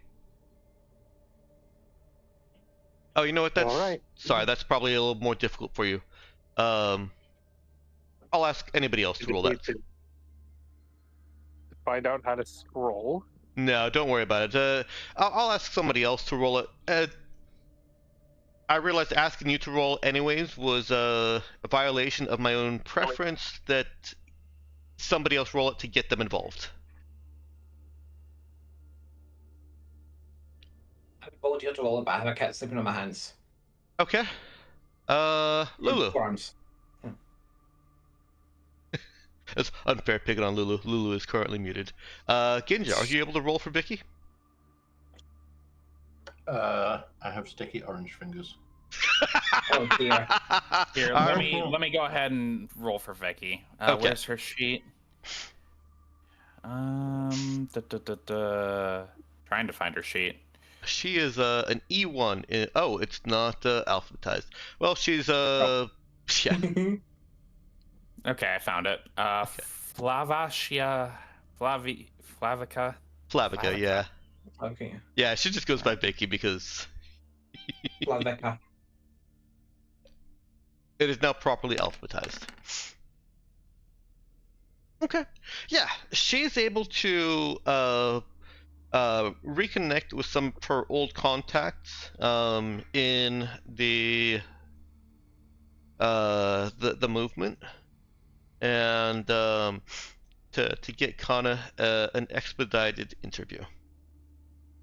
And so at this point, what Kana is the biggest challenge facing Kana is convincing somebody who is skeptical of all humans and people that are trying to buy a drone that Kana will treat the drone as a person with thoughts and feelings.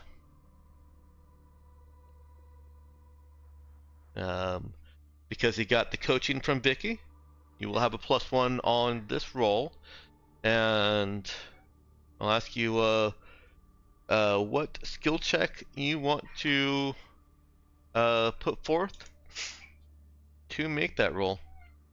Now, we'll also say that if it's not there will be a social skill check required, but if you want to try and pad that with another roll before the social skill check, the social one will be easier.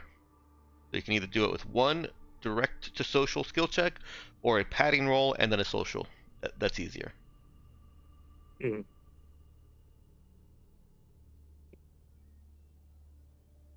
Yes, the narrative weight of those both is direct to social is just convincing the person that you're a good person, and the interviewer that you're a good person and you're gonna treat them right.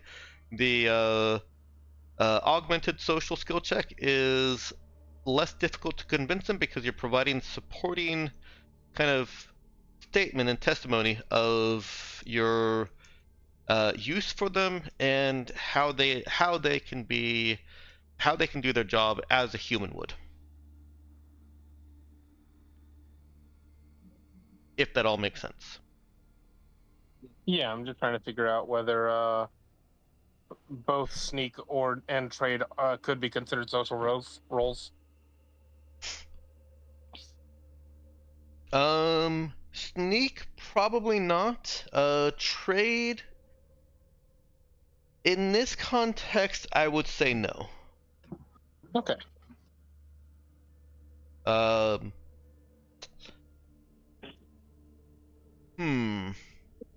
Yeah, because the reason trade is removed as a social role in this context is because trade has more of a transactional bent, and that's the opposite of what they want or what they want to hear.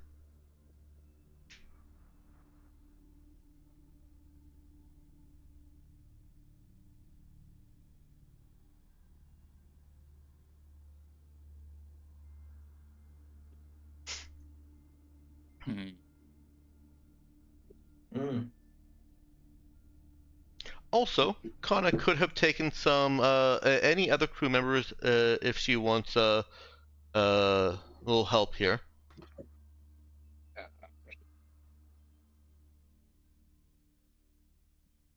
Clearly, it is Acid's time to shine. No. Yeah. Perfect. I assure you, I will treat it better than I would any human. I mean, yeah, I mean, that probably. isn't inaccurate. I can at least be assured that Acid won't be lying when they say that. Yeah. Might run into some problems with other authorities when Acid reveals that, yeah, sure, it'll be alive after all. I've exterminated all other humans.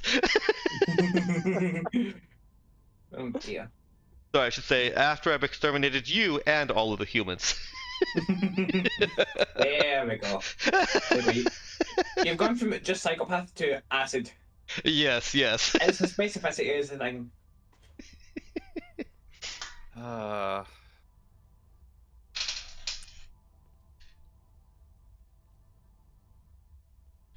what do you think, Knox? What direction is Kana taking with this?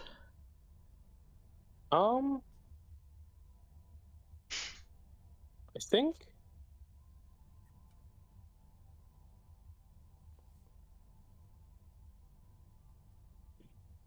I can lean into the aspects of the job that I had performed before joining the Raza as more of a merc, someone who returned the people that were the victims of slavers and other things like that. And why it would be useful to team up with somebody that could get into places better and act as a kind of beacon for that kind of thing, but specifically someone that could do active problem solving on themselves. And Okay. I guess I'm appealing to utility here. Sure. That sounds like a sneak check to support a social check. It's either a sneak or a teleport check, but I will accept either. I'll go with sneak this time because the drone can't teleport. I can teleport, and I can teleport directly to the drone. That's true.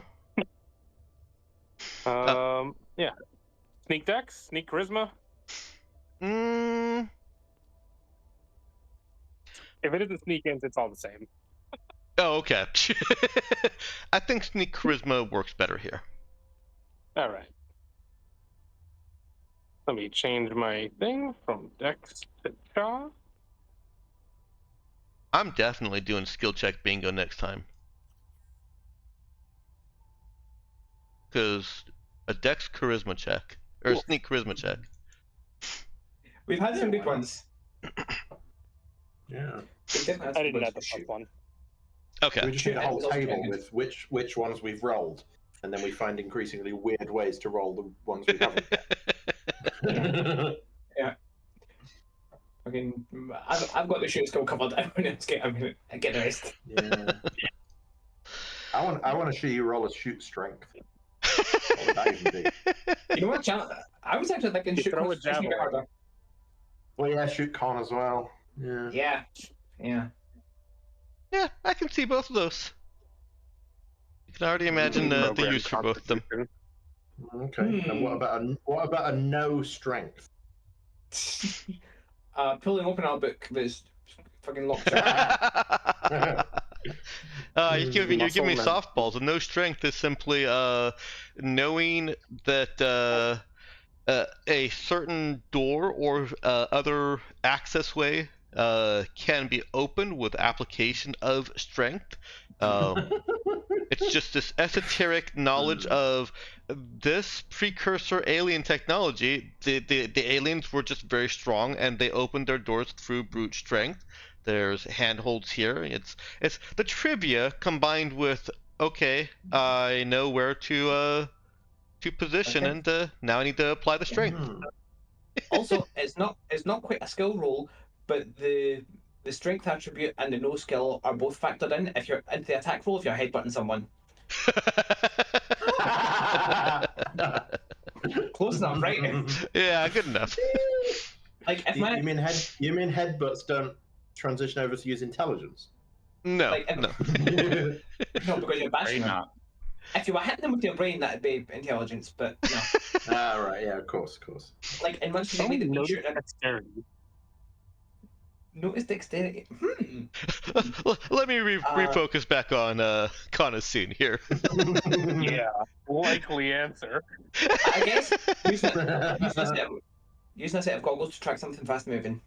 I can't give you guys all the answers. I'm going to be doing skill check bingo next campaign, so I've got to leave the creative solutions to you guys. Okay, so before next campaign, we need to have a team meeting without decks and discuss how we can make character concepts that cover all the skills and permutations of them most effectively between us. Yeah, well, no. What we need to do is plan it so that we make exactly one check of every skill in session one, with like exactly 2 of each attribute or something, and then just keep doing that for 3 sessions in a row, never overlapping until we've done exactly 1 of every possible check. And then we win the campaign and start again. Yeah. We try and speak on it Yeah. to a session. Sorry, Dexter, try to be focused. That's okay. So yeah. A 6 isn't a terribly convincing argument, and the interviewer is concerned that these are slick words that basically amount to putting the drone in dangers that would be deemed unacceptable to humans. That's the impression that he has taken. And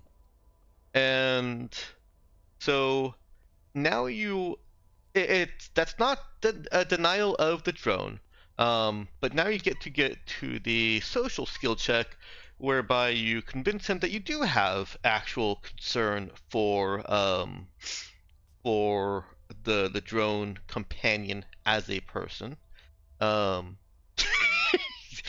Never listen to Lulu, and I will point out that one of the things you said in the sneak description that may have been intended or unintentional, I'm not sure, was as a beacon. That actually would have come up in some of Vicky's coaching, is that if you can bring this into a place of discussion where you're giving good publicity to the drone, like as a beacon of, hey, this this machine with personality and feelings is helping humans, that's a positive direction to take. So, with all that said, is there any particular way you want to proceed with the social skill check? This is for the marbles. This is to convince him that you'll be a good caretaker and companion to a thinking and feeling drone, and that you won't get the Lamiera government in legal trouble. Also.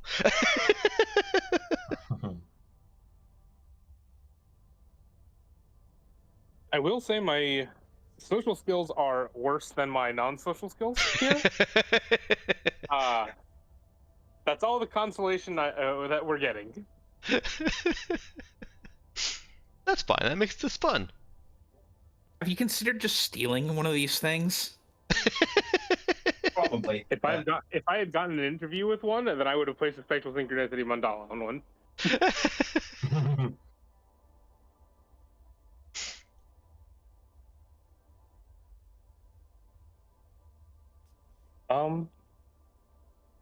But yeah, I do have an immediate response to the putting it in situations that I wouldn't have myself have done. But I did that before I had my current job.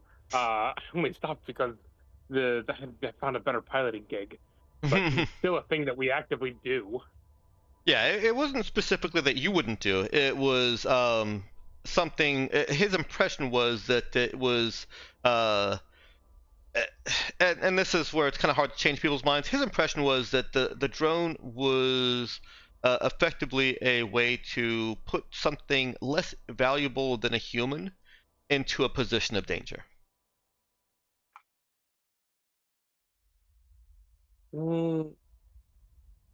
I think we're going to agree to disagree on that one. I don't think we're ever going to come to an agreement there. Yeah, and that's where the social check comes in. Convince him that he's wrong, or at least give him enough reason to, convince him he's wrong is a bad way of saying it. Give him enough reason to think that, to question that.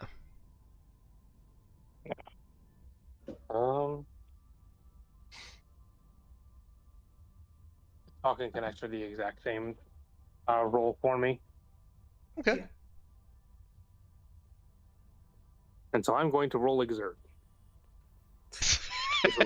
Okay, fair enough. Because it's the same rule, right? Yeah. Well, no, exert's one better. Oh. This one does have to be a mechanical benefit to exerting myself. This one does have to be a social skill. Yeah. Next try, though. It's an interview. I feel like Connect is better for interviews. Okay. And yeah. Show me the one. Wow. Yeah, there we go. Oh dear. Oh This is no. why I failed out of ninja school. Well, because you can't roast people? You rolled the exact same thing on both. Yeah, I have the social ability of like laminated paper towel. And you didn't bring more social reinforcements. Okay. The paper, it is to be noted that the laminated paper towel is covered with a slime that, despite the lamination, cannot come off. It's very off-putting. Oh, Lulu, why? Yeah. I'm this helping. This is the social reinforcement that you probably would have brought with you. Jesus. The social reinforcement that I probably would have brought with me was like the Orion of the Void Scorpions, which is not the most glowing social killer. But can he roll higher than 4? He works with the Kevins. The Kevins are cool. Everyone likes the Kevins. So you should have brought the Kevins with you. Got it. Yeah. To be fair, Orion is in a position where, as a leader of a mercenary company, some negotiation and social skills are necessary. So I would have considered this to be within his wheelhouse. He is not here, though. I guess. Yeah, that's the best I got. And unless you've got some way to re-roll that or any Hail Marys, I'm afraid you may be leaving here today without said drone, but with a promise that they will process your application. Rob them, rob them, rob them. Yeah, this sounds very much like a heist moment. Oh dear.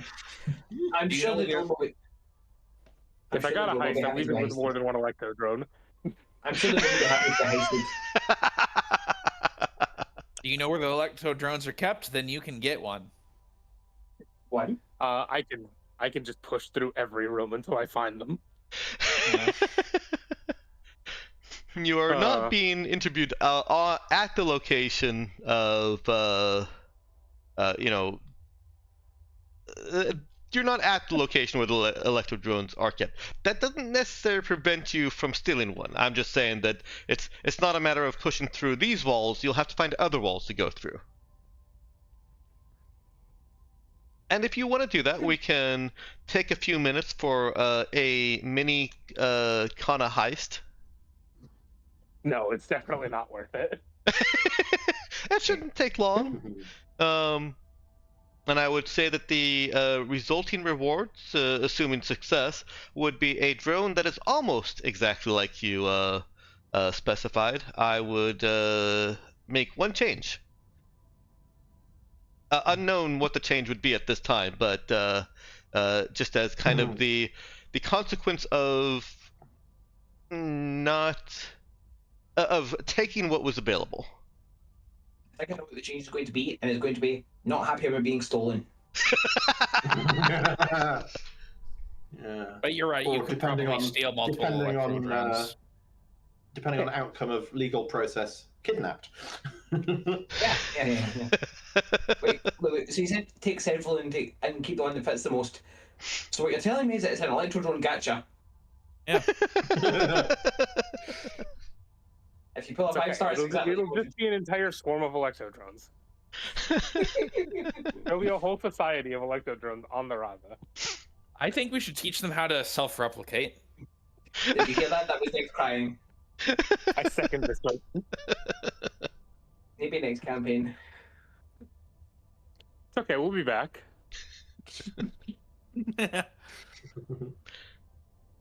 Well, does Kana want to try and force the issue? No, we'll be back to March. Okay, all right. So she is left with the reassurance that her application will be processed, but there are, he gives some legalese about how it needs further vetting and investigation, and so unfortunately the expedited process cannot be completed. I'm fully aware that I'm terminally unable to talk to people. Bring someone with you next time to help, please. For your own sake.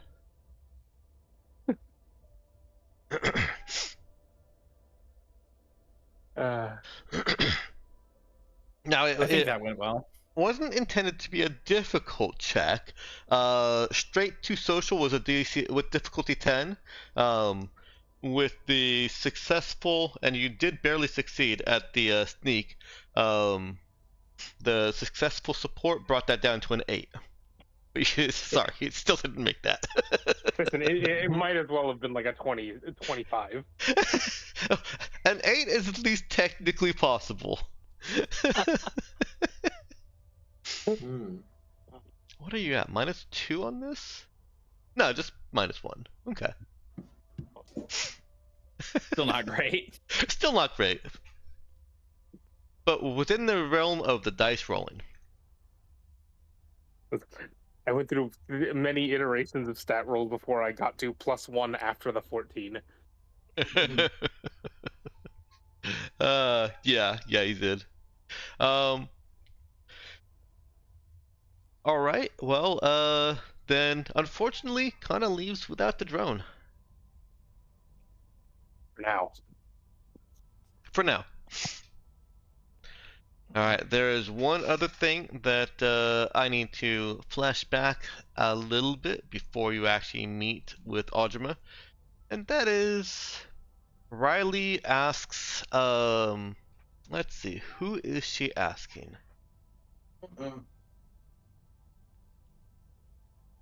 Let me put myself back over on this map so I can see who all's here. Well, no, that's the wrong map. That is the wrong map. Where is Tower? There we go. That's also the wrong map. I need the ship map. Why am I everywhere else? Oh. It's not even the ship map I needed. It was the March map. Okay. Alright, so...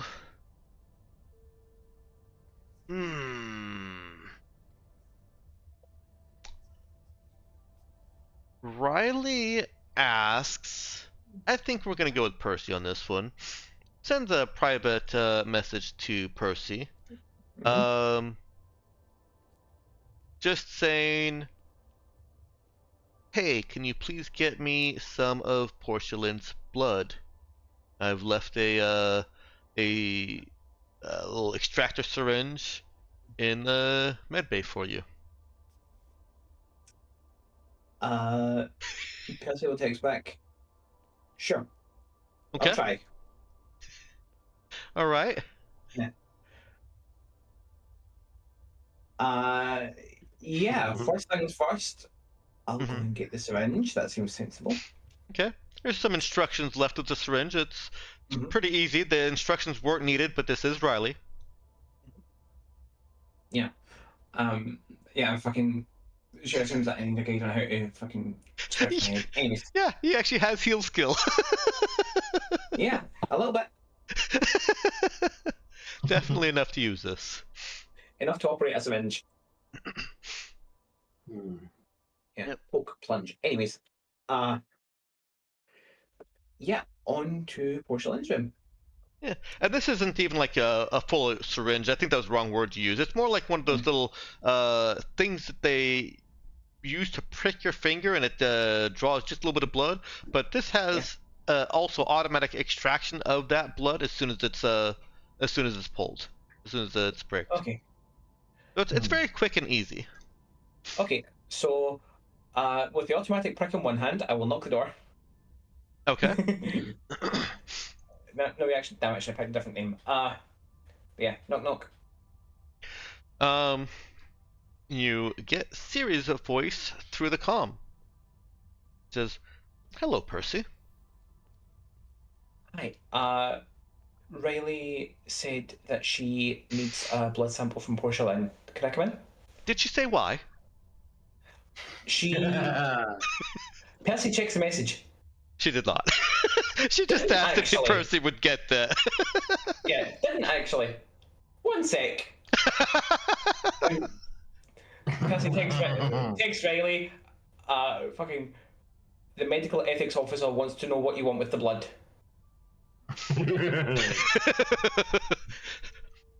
There's a short pause before a text message comes back.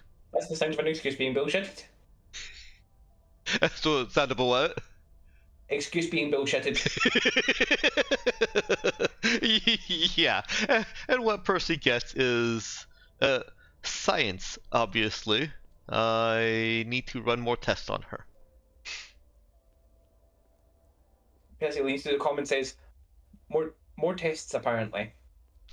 Do you want me to find out what tests? Oh, please. Okay. Percy takes back. Need more detail. And then adds on, you need to understand, I'm literally not in the room yet. You get a pretty quick angry face emoji. Not like one of the exploding faces, but that's just like kind of steaming. Yeah. Yeah. And Text back, hey, I'm just a messenger. She texts back, can you get someone to distract Siri?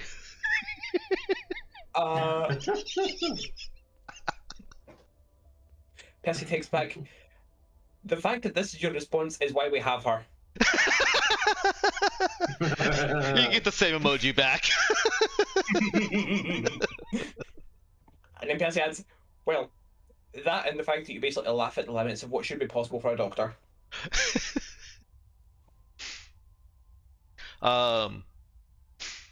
I think what follows is a litany of texts, starting with, this is silly. I'm trying to help her. I need to understand what is keeping her alive, what is healing her. All of these in short, like the kind of one sentence texts that see in chats these days. And texts, yes. The kind of text you see in texts. Yeah.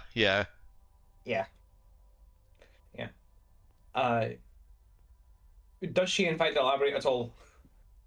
Does she what? Elaborate at all on what it is that she actually, like... This is still all quite vague.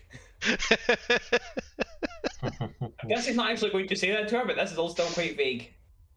She does not specify any particular tests or anything that she's testing for. No. Okay. Yeah, Percy will report to the comm that. How do I put this? How do I put this diplomatically? That Riley is getting a little bit frustrated and a little bit impatient because she wants to understand what's going on so that she can help, and doesn't quite follow, I think, why we're obstructing her. I get it, but can you give me words to say to her that will explain in a way that she gets it? You know her better than I do. Serious response is, I'm afraid not. Oh dear. But Sorry about that.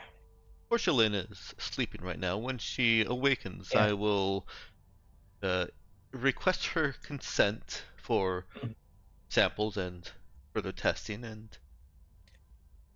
provide samples to Riley in the lab if Portia Lin consents. Okay. Do you need the syringe from me, or do you have equipment with you? I have equipment, but thank you. Okay.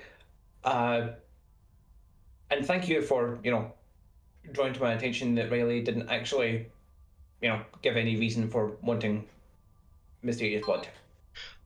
Oh, it's quite all right. I've worked with Riley for quite some time and have developed a series of questions that are designed to frustrate her into revealing less ethical intent.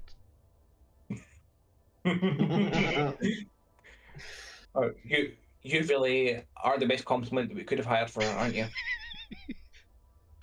Why, thank you, and I have enjoyed my time on this ship. I've been meaning to ask you, Percy.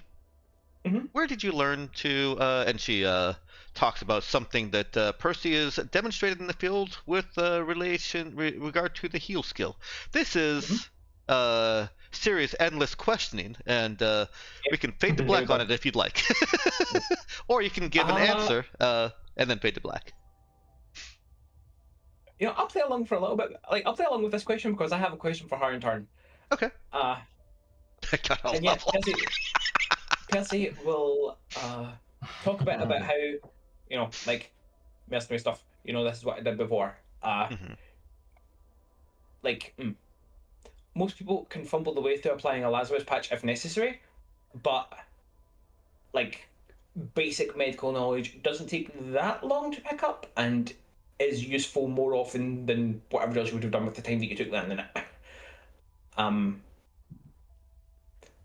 There's not always going to be someone there to patch you up when you're lying on the ground. Sometimes you need to apply some fucking hasty repairs yourself. Go ahead. Yeah, that was about it. I was going to say that she, as long as Percy will continue to weather her assault of questions, she wants to know more about some of this field patchwork, and she's kind of comparing it to how it works in a more sterile setting, or how military medics are trained, and most Yeah, of it's yeah. positive. She's a positive person, so she's not Yeah. dismissing Percy's knowledge. Yeah. She's more comparing it favorably. I would say that the words military and medic are both overstating it slightly. Fair, fair. But yeah, also, there's like there's gaps in it where Percy doesn't remember specific bits because the whole QED thing. So he's kind of working around that. Mhm. Interesting question. I wonder if Percy had a heal skill higher than 0 before like getting reset to level 1. Anyways, and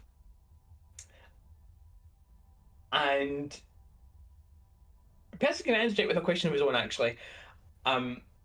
Just like something that came into my mind when you were when I was thinking about how well you get along with Riley earlier, and how I'm grateful that Libra doesn't give me the runaround that much.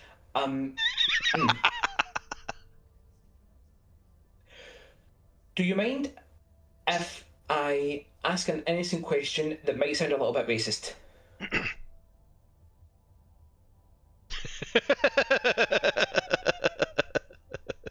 That's Percy asking Siri, not me asking you. Percy asking Siri. Yeah, no, I get it. I'm trying to think Okay. what Siri's response here would be. Okay. It's Siri. She Mhm. says, "I'll take your pretext into context." Okay.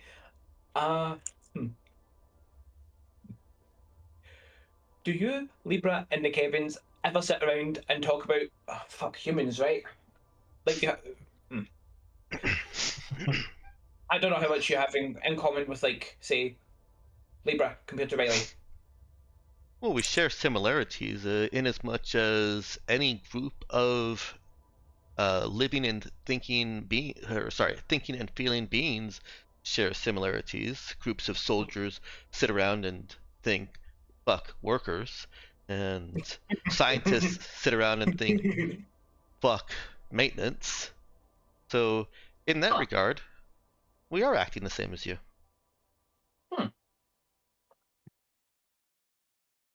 You know what? Yeah, fair enough. Hadn't thought about it that way. Yeah. That's it. I got what I wanted out of the conversation, basically. We can fade to black when you like.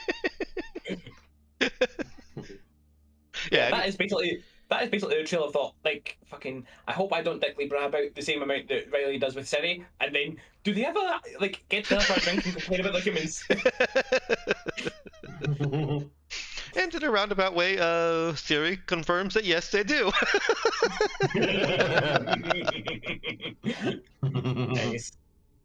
Nice. She'll continue having a inquisitive conversation with Percy for as long as he'll, stick around. Yeah. It's about the philosophical difference between various types of androids and humans, or are we back onto field medicine? It's on to anything that comes up in the topic in the conversation. You know what? Fair. We'll leave into it. At some point, about an hour later, Percy managed to disengage. Okay, fair enough. All right. And with that, I think we're ready for the meeting with Audrima. Woo. Excuse me. All right. I need to get on the right page, and I need to put you guys on ship screen.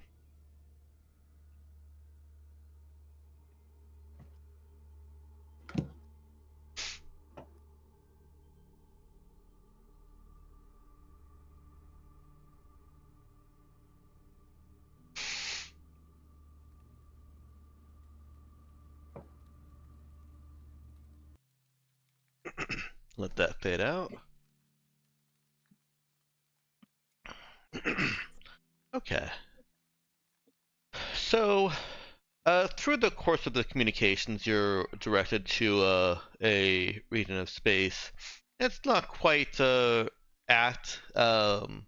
orbit around Audrima, and that doesn't seem like it was done that way with any protective or other intent. This is just pure expediency. They're coming to meet you as you're coming to meet them. You are, of course, making more distance than they are, so it's not, at a midway point. It's at a point that you reach at the time that they intersect you from the planet. They have done the maths. They've done the math, yes. And in the middle of space, as you are,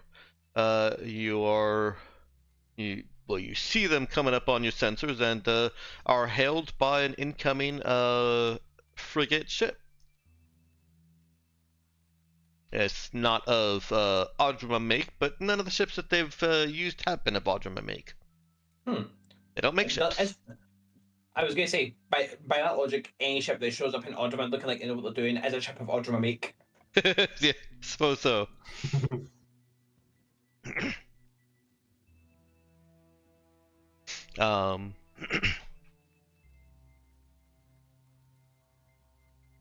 And so, yeah, they hail you. Who's up front responding? I think Virgilia would be taking this one. Okay. Probably, yeah. Is there any communication you want to have with them?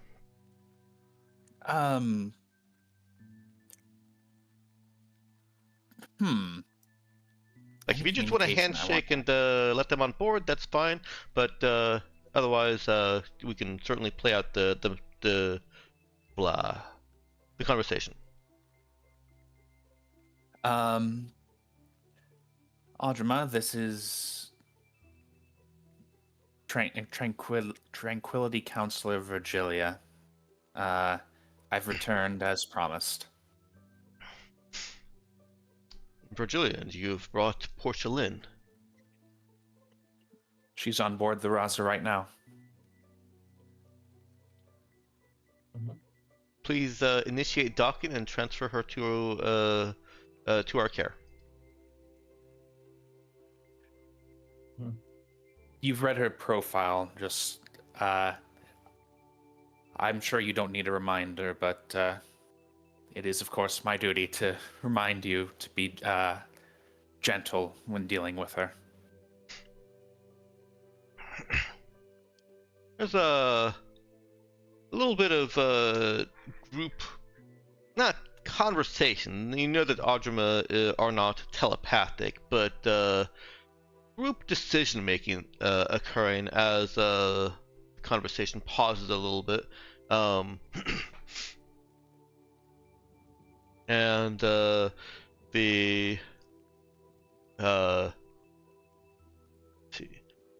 mech, technical term, technically proper term for them, that's speaking to you, says, yes, we understand.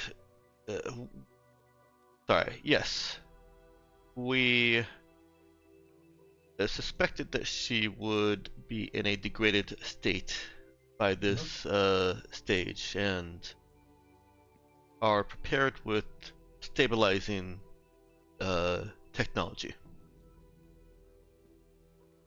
Understood. I will have her. I will see to it that she's informed and ready to meet with you on docking. Thank you. And there is one more thing. This is contingent on her permission as well, but I think the crew of the Raza would be interested in sitting in on what conversation you have with her. That will not be permitted.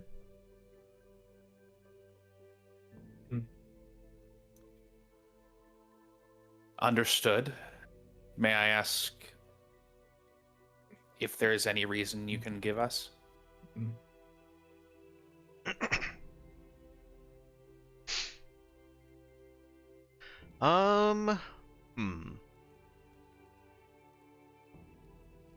Music is unexpectedly loud.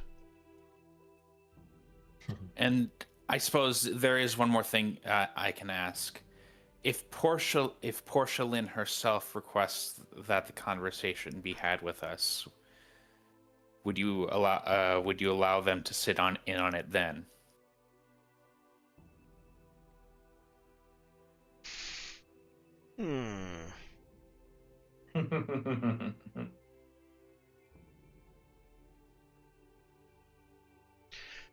The response. I admit, out of character, I have no idea if she would agree to that, but I think it's probably the best bet. Mhm.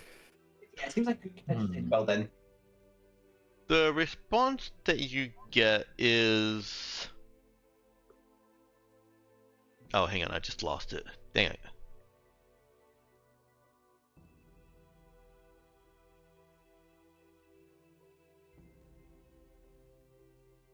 Huh, nope, that is gone. Blame old age and brain rot.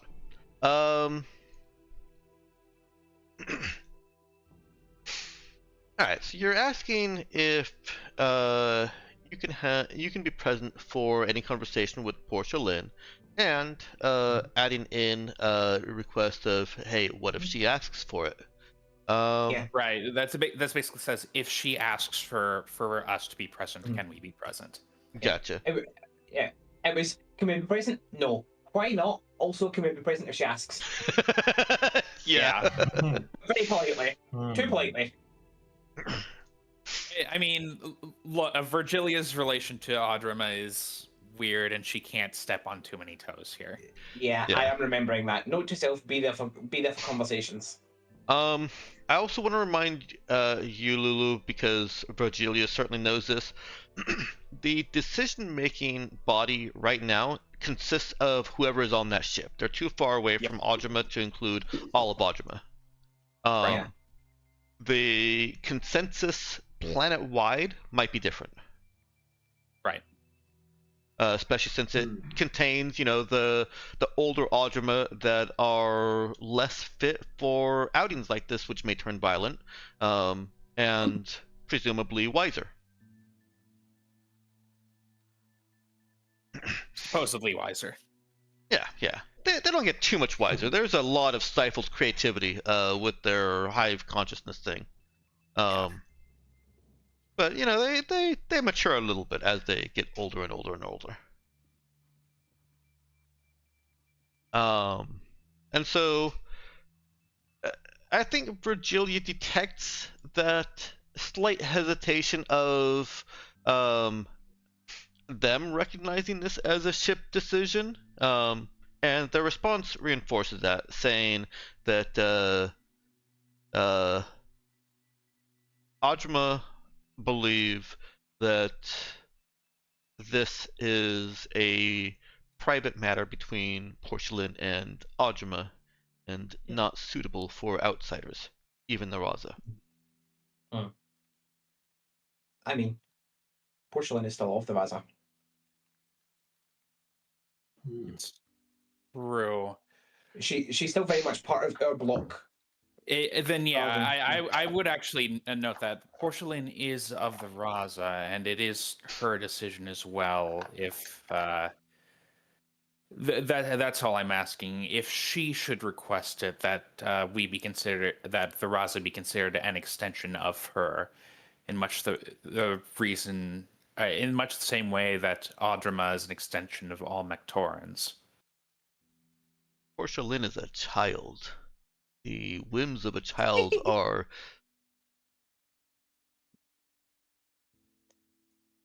We will hear her what she has to say. Oh, I see. So children don't have agency. Good thing I'm not on the call. Because I probably would have said that. Children, after all, grow. Yeah. If the Aldermen are so wise and mighty, why have they not fixed the problem? I'm unconvinced that they care that much, but they're not affected by it. Regardless, I'll go fetch her. Okay. And we do have a white hole bomb. There is another thing I would note. Actually, if I would like to visit Audrima briefly. If Portia Lin is being taken back on board, may I come on board with you, at least for the time being? That is acceptable. She'll bow and then go fetch Portia Lin. And I would note as I'm going, I would actually ask a couple of questions, Dex. Mhm. Does Audrima have other space detectors? Not that you're aware of. Mm-hmm. All right, and then I would note crew has a 30-meter radius of movement, Mm-hmm. and actually, I'm not sure if there's a limited radius of movement if he's possessing someone. I'd need to double check that. I believe he still needs to be. He's still tethered to you. When he's Right. possessing somebody, they're tethered to you also. Okay. So yeah. In that case, I'm going to go ahead and I'm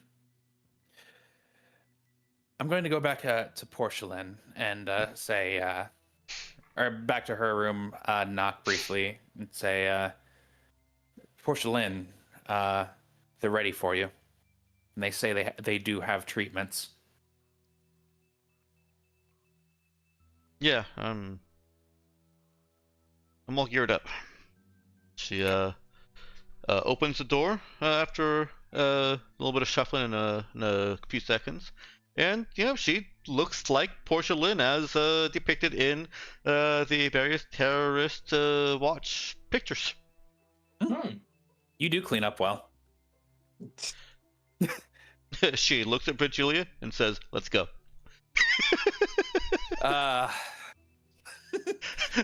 There's something I'd ask.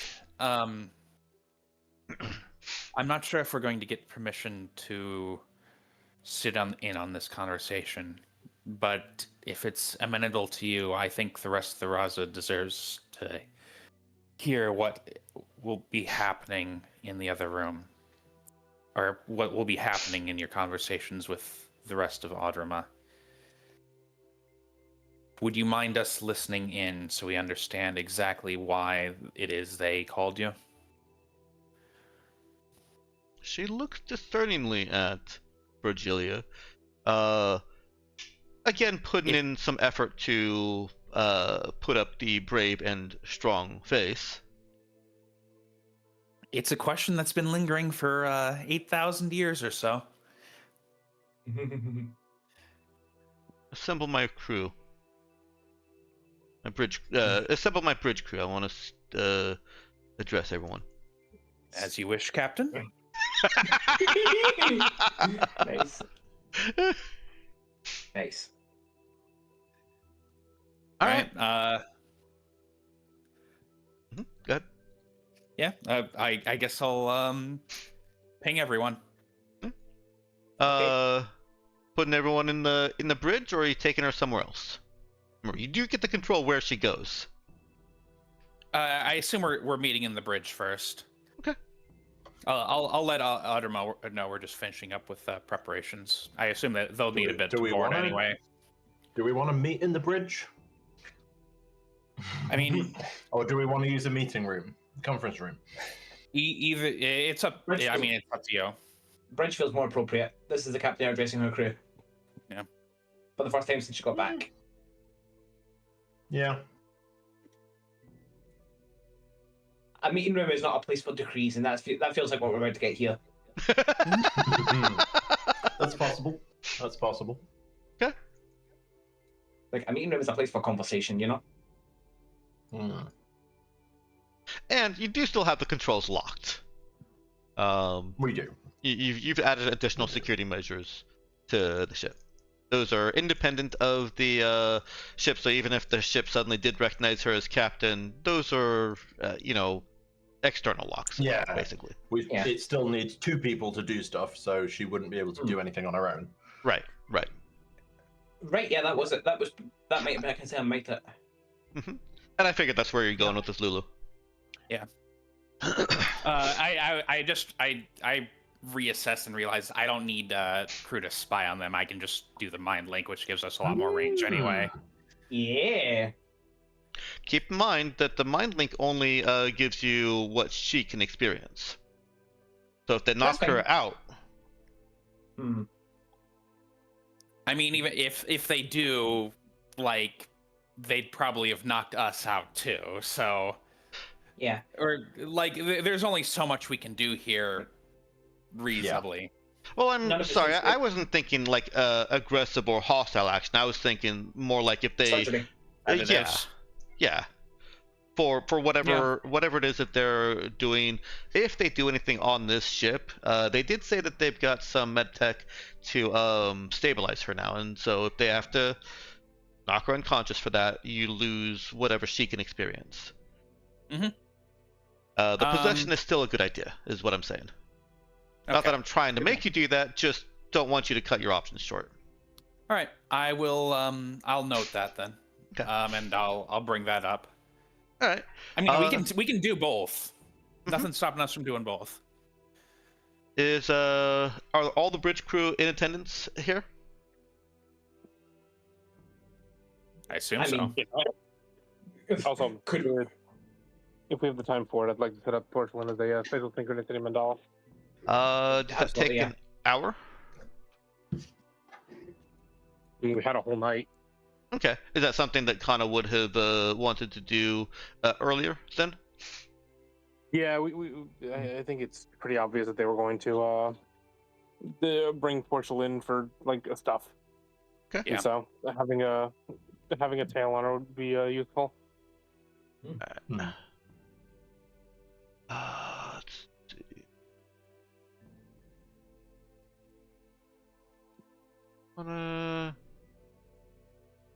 Shin and Asta. Where'd Asta run off to? Where's Asta? Huh. Well, we may end up with a duplicate Asta again, because I can't find her.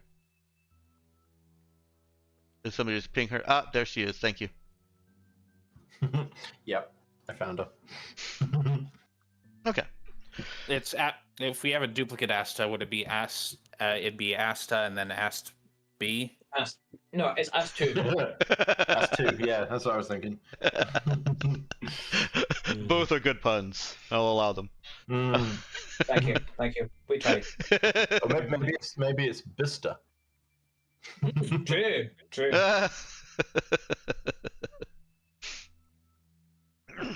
All right. Yeah, Portia Lin stands as you guys approach. She's not standing like in the captain spot where where she'd be, actually commanding the ship, but she is standing with her back to a wall, facing everyone as they arrive.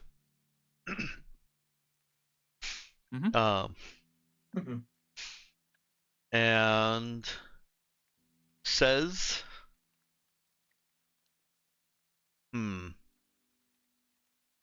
she says, thank you all for rescuing me.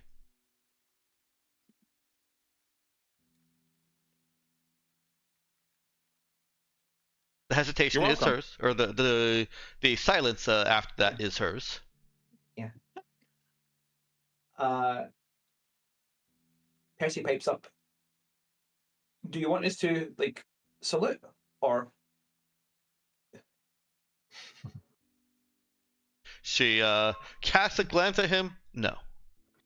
Okay. In that case, a deep nod. You're welcome.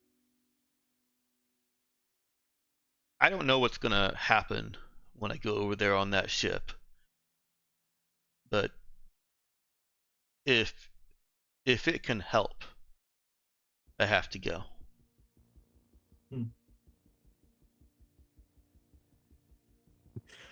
Oh shit! She got background music.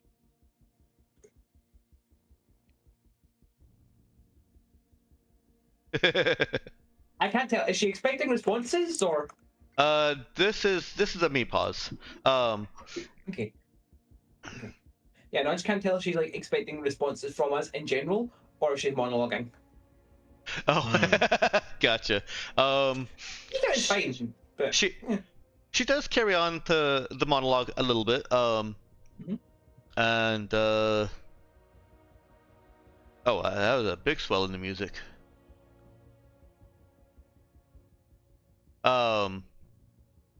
All right, so she just said, "I don't know what's gonna happen over there, but I have to go." Uh, Some of you might have noticed I've been a little sick, Oh. and I think it's because of what Spectre Star Technologies did to me. If I die over there, if I don't make it, you take the fight to Spectre Star Technologies and don't stop until there's nothing left. And there I will salute.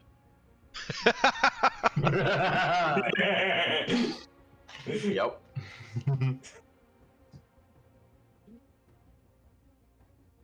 She looks around, satisfied, nods, and starts walking to the bridge exit.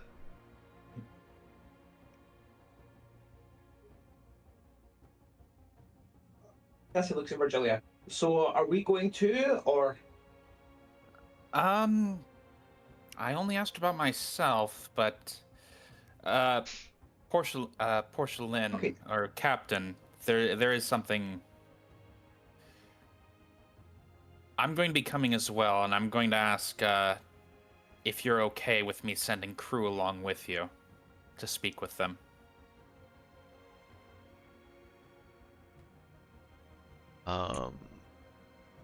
Let's see. Will they? Are they going to allow him? I think they would prefer not to.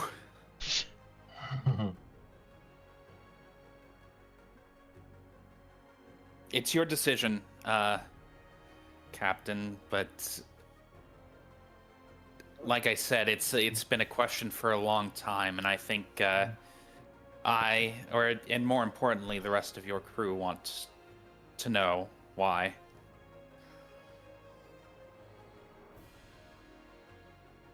And if nothing else, we've made a perfectly good track record of defying authority figures, and what we just roll along with that, so we don't like now.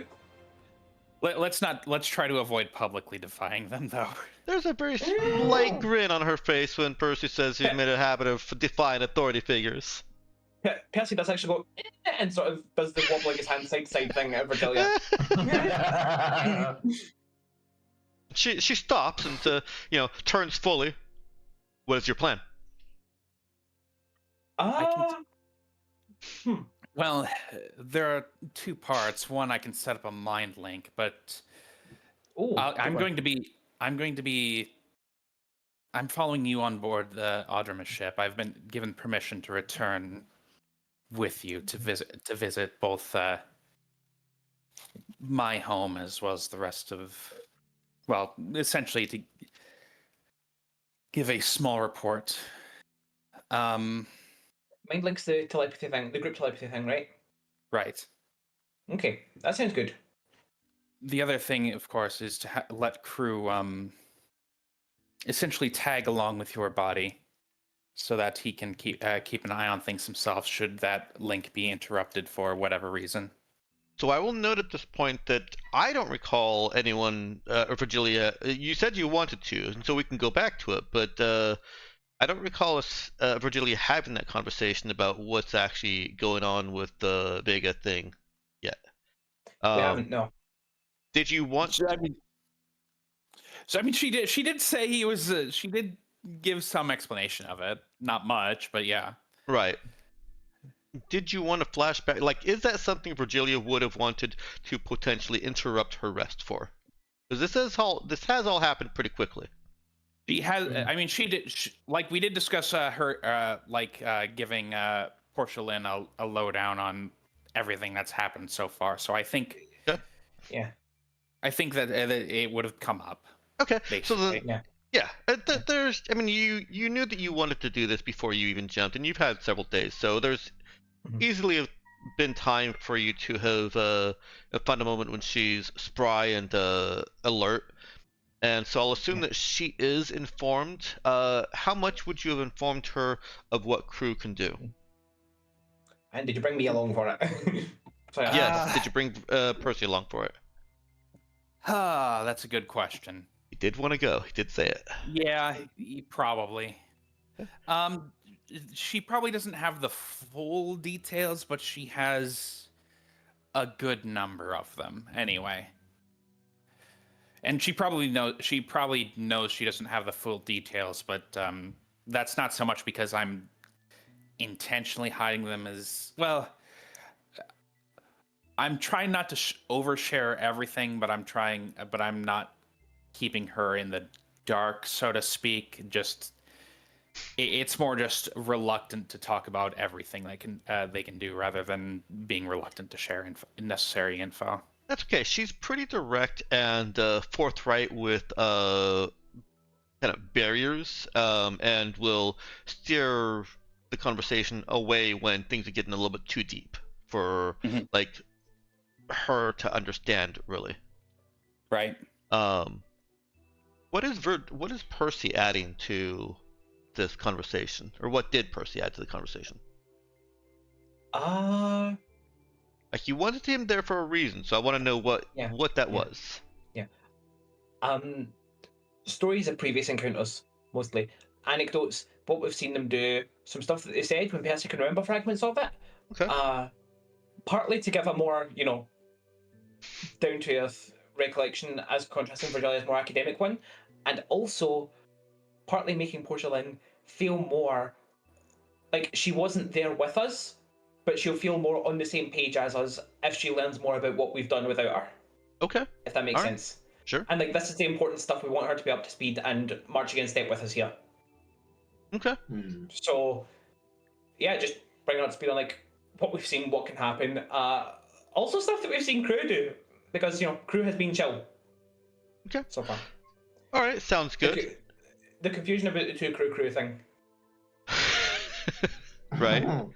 Okay, so bringing us back to the current scene with Virgilia saying that the crew would stay with her. Portia Lin does understand that basically means that he possesses her body. Because I think that's probably an unavoidable conversation topic, because that's one of the biggest risks of the Vega. Yeah. Especially for Portia. Well, oh wait, hang on. I'm sorry. I am being dumb. He can't possess her. Right, she's vacant. Yeah. Yeah. Never mind. Dear. I forgot about that. So did I. Dear me. Well, there's still the mind link.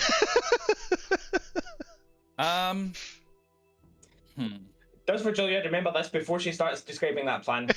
Yeah, she does. She does. No, she probably before describing the plan in this room. Anyway, I think Crew would have made, given the indications of, hey, he can't do anything with her. Yeah. Okay. Let me double check one thing. So I can't possess Vacant. What is?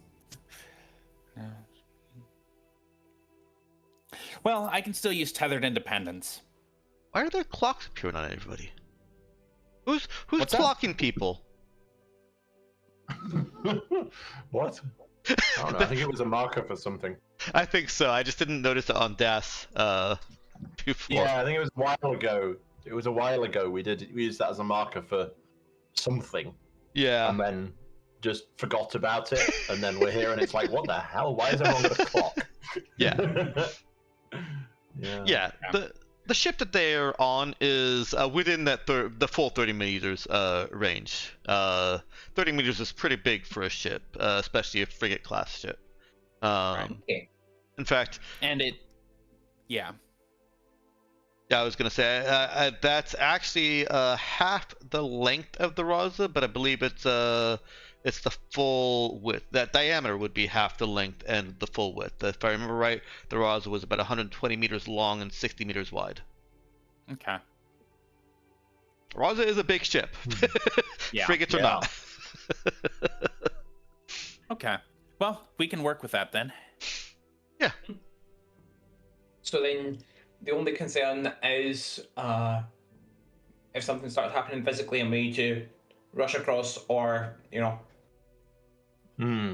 cross across the gap and blow a hole in the outside of the ship and then get in. It's just a lot of fucking messing about. Yeah, but you know, mentally you'll have us on conference call. Right. She looks at the crew, nods at Virgilia. Do it. Okay. I'm going to go ahead and set up the mind link then. Okay.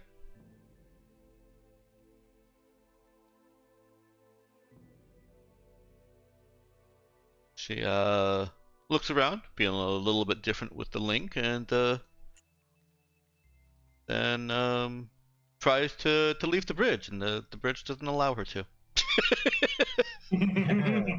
Oh dear. All right, let's just open the door for her. Yeah. I think we'll let her out of the bridge. Okay, all right. Yeah. Yeah, we'll let her leave. Yeah. All right. So Portia Lin and Virgilia meet up at your docking airlock. Everyone else can be there also, but Portia Lin and Virgilia are the two that have been explicitly allowed onto the McTorn ship. Oh God, I actually forgot about that part of Mind Link. What? That it actually boosts aid checks. Hmm. I need to remember that for the future.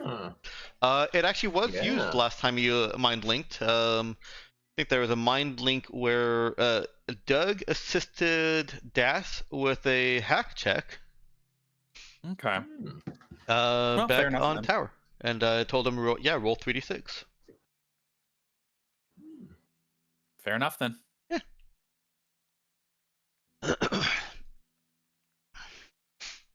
Okay.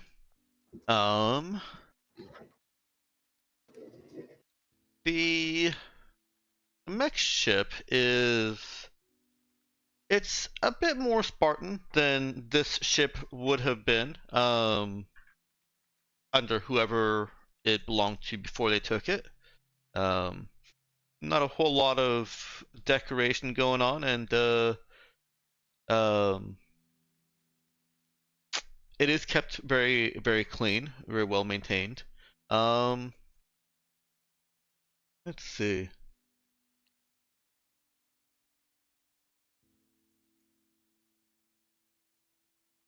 I think Virgilia is separated from Portia Lin pretty early on. They say that Portia Lin to be taken with them to their med bay where they've set up the assistive medical technology. And I guess at this point I would ask who all is watching through Portia Lin. Was it just one person? Hang on. That's Tethered Independence.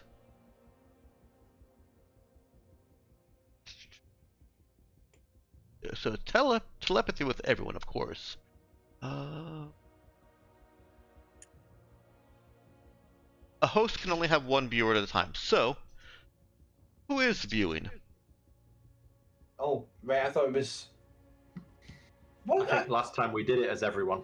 Yeah, I Yeah, think but we yeah. just got The that part. text Oh, did we? says Oh, we only did, one. right. Whoops. Oh, well, sorry. I don't know. Oh dear. Now hold on. The important thing here is a viewer can view through the host side, through the host senses. Can a viewer view the viewer's senses, and if so, since the viewer's senses are the host senses, can How can you chain it? Can it be chained? How much input delay is there if you chain too many people? You cannot Yeah. peasant rail cannon your mind link. It's not a rail cannon. Now, It's a peasant rail cannon.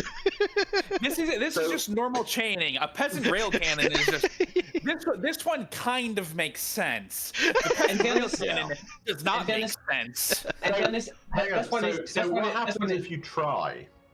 This one is chaining with the intent of breaking the rules. Yeah. What happens if you try? Like, Actually, that is another. If Das Yeah. observed Portia Lin and then Percy observed Das, what does Percy see? The terrifying inky depths of nothing.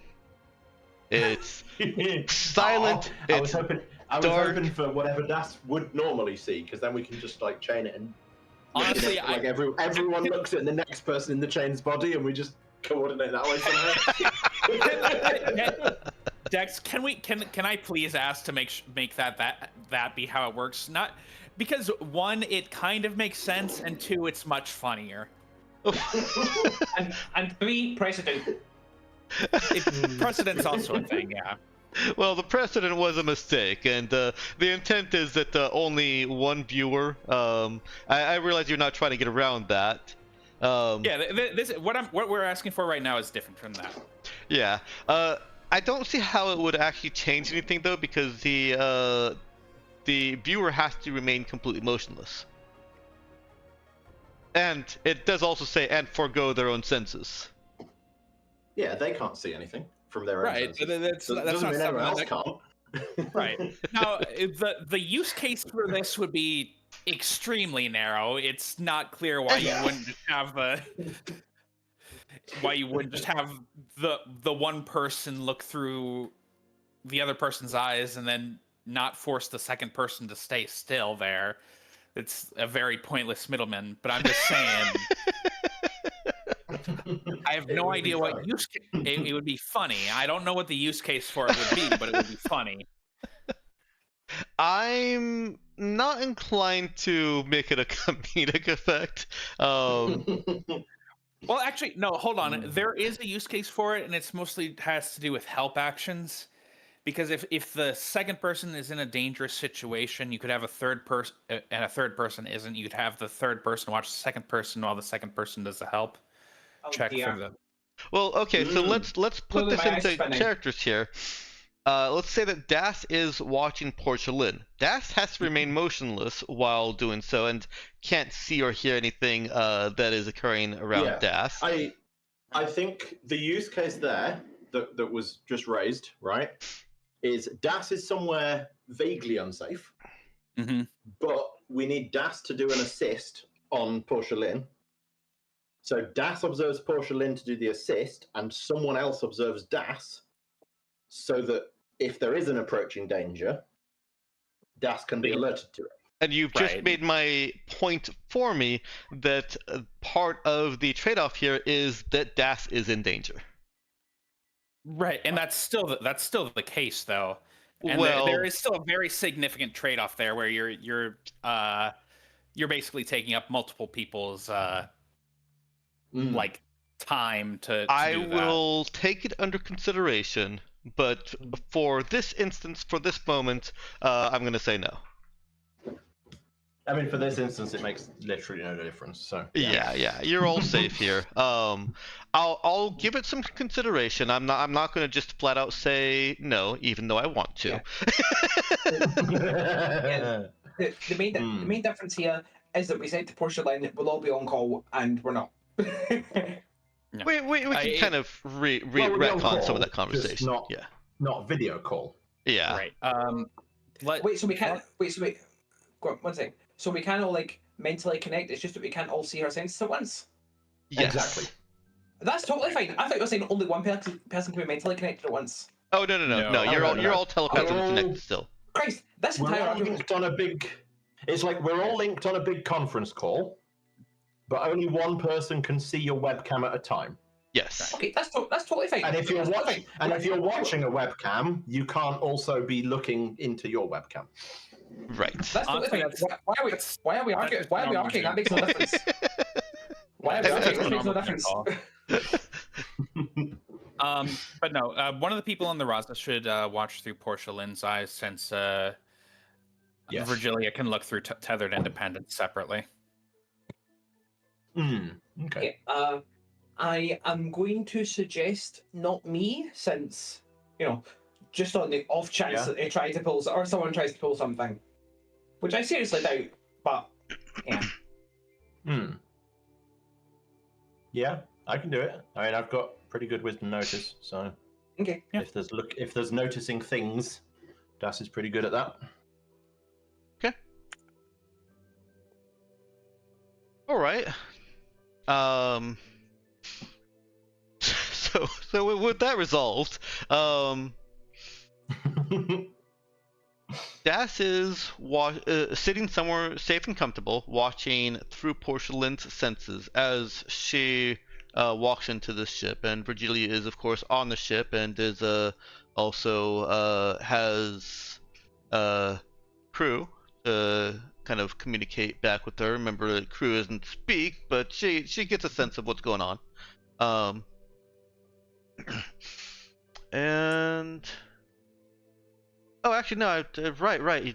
The tethered independence actually allows you to see from the Iden. Okay, so yeah, You've actually got better visibility than Das looking through Portia Lin's senses, because crew can float around in there invisibly as long as you don't use any powers. And you can see everything within 10 meters of him fairly clearly. Yep. Okay. Well, Portia Lin is taken into the medbay. It looks like a fairly standard medbay for a ship of this class and size. It's just a free merchant with a 2-bed medbay. With the exception that at least one of the beds, let's just say one of the beds has been removed and replaced with a more high-tech bed. More of a chair. Portia Lin is led to the chair, and as she's going, she's getting a little bit of explanation. And the gist of that is she's being told that the nanotech that Spectrestar Technologies installed in her is a shoddy recreation of Audrima, or mech nanotech. Interesting. Menacing.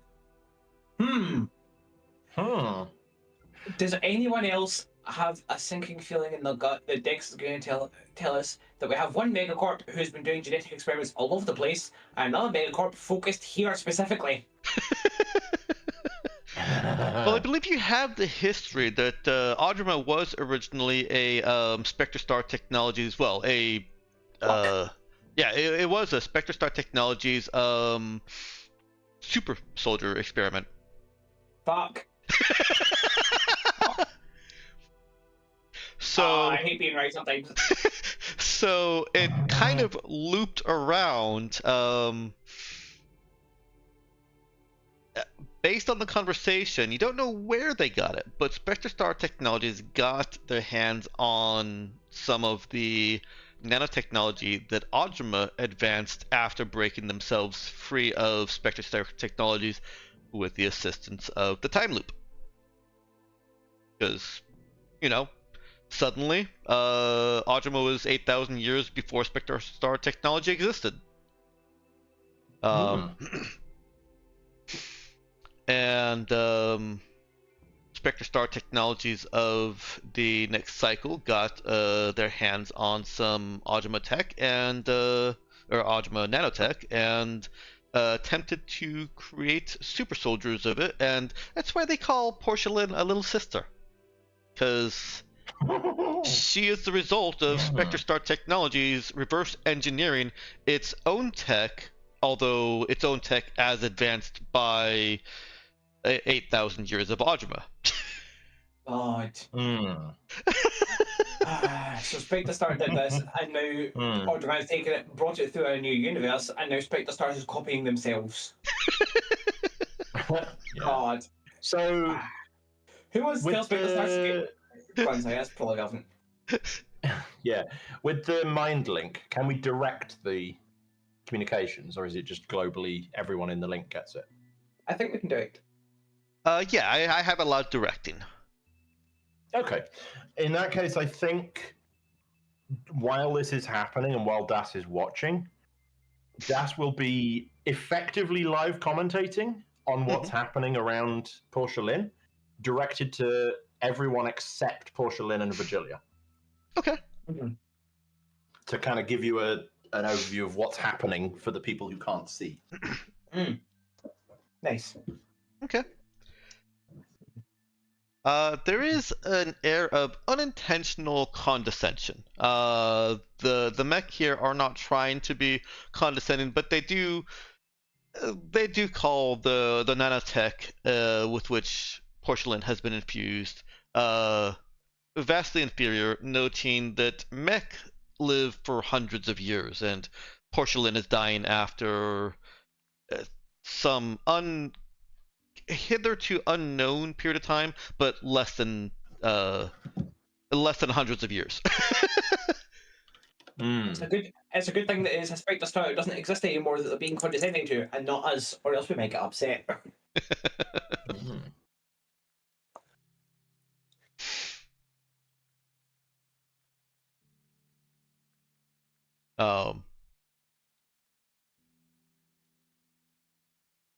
Are there any other questions or anything else I can clarify about what you've learned so far?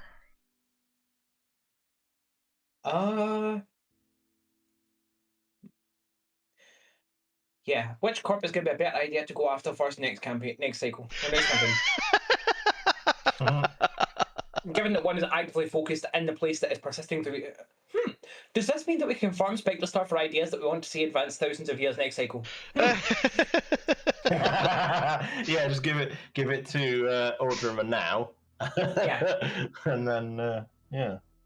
Unlikely. The break in the time loop occurred such that well, basically, I'll put it this way: Spectre Star Technologies in the first after the zero cycle, any cycle after that, has tried coming to Audrima as they did the very first time, and found themselves repelled by a message saying you have 24 hours. In 24 hours, you will be boarded, and all that. So, Spectre Star Technologies has not been able to actively establish a research base here in anything except for that first cycle, because there's already been something here to say, get the fuck out.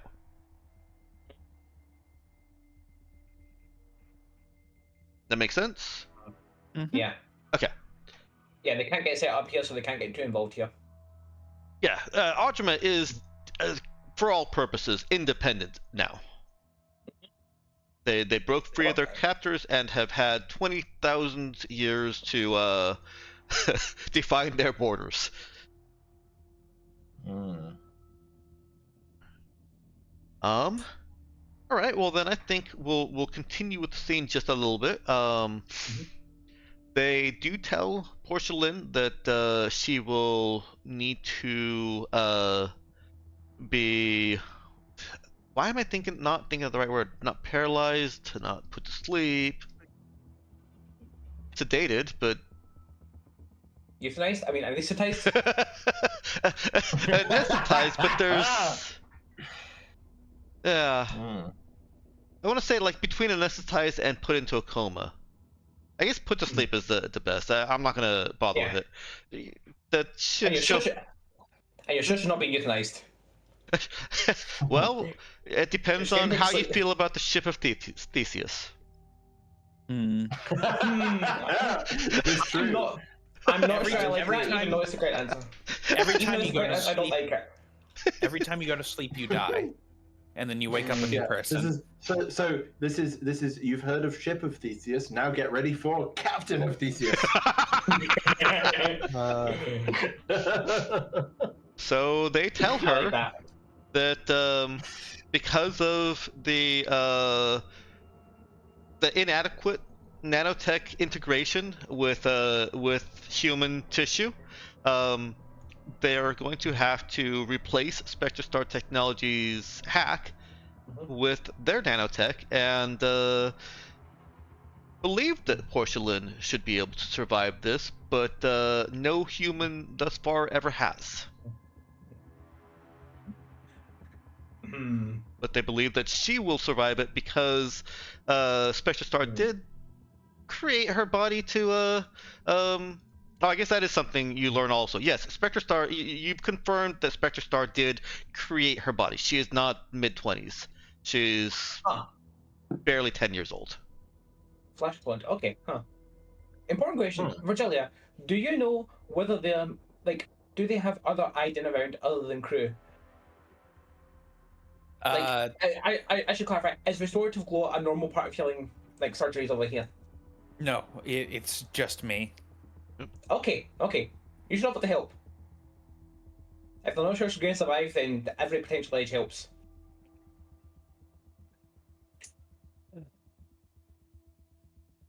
Do you want to If it becomes necessary, I can step in, but hold on. You know what? I can probably call in and ask if they want my assistance, since I know they're doing a medical treatment and don't have to reveal I'm spying on them. Yeah, I can go ahead and. I think if you ask for assistance, they're going to say absolutely not. I think if you say let me assist, then they will at least consider it before telling you no. Okay. If these are the kind of people that if we are polite guests, they're never going to respect us or trust us even slightly. I'm a little reluctant, but I will go ahead and call in and say. Percy will say as much as I would like. Yeah, I'll go ahead and say, Audrima, let me assist if you are doing any sort of medical care for Portia Lin. In the event of injury resulting from the treatment, I can. You know, crew can heal her. go ahead and roll either a talk or connect skill check. I'm gonna let you use wisdom or charisma for this. Why would I? Goddamn, Dex. What? Can I ask a question? Can I ask it? Oh, never mind. Oh, and I was also gonna say, you get a +1 on this because Percy through viral kind of nailed the mentality here. Okay. It's fine. What I was going to ask was, can I roll connect to assist if you're okay rolling talk? So that works. Yeah. It's +1 anyway. What was the objection, Lulu? What? Why would I roll wisdom? Oh, just an offer. As anytime I offer multiple attributes, what you get on the successful rolls, the difficulty shouldn't change, but what you get on successful rolls is likely to be different. Like charisma is taking a more charismatic approach and actually connecting, whereas wisdom would have been using Virgilia's knowledge of Audrima and the decision-making process, social structure. It's different flavoring, but can also be different results of success. So I'll always offer it, even if it's a worse stat for you. I've been offered dexterity or intelligence. Yeah, I'll always offer it, especially if it's a worse stat for you. Make you decide.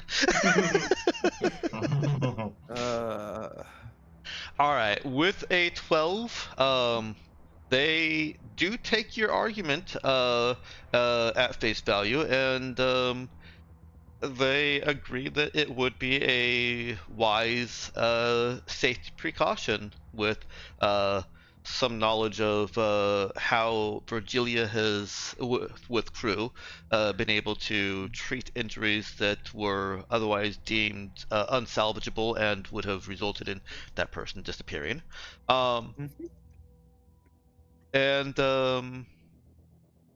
Yeah, so Virgilia is let into the operation room just as Portia Lin is being put to sleep, and Das's view of the situation is fading.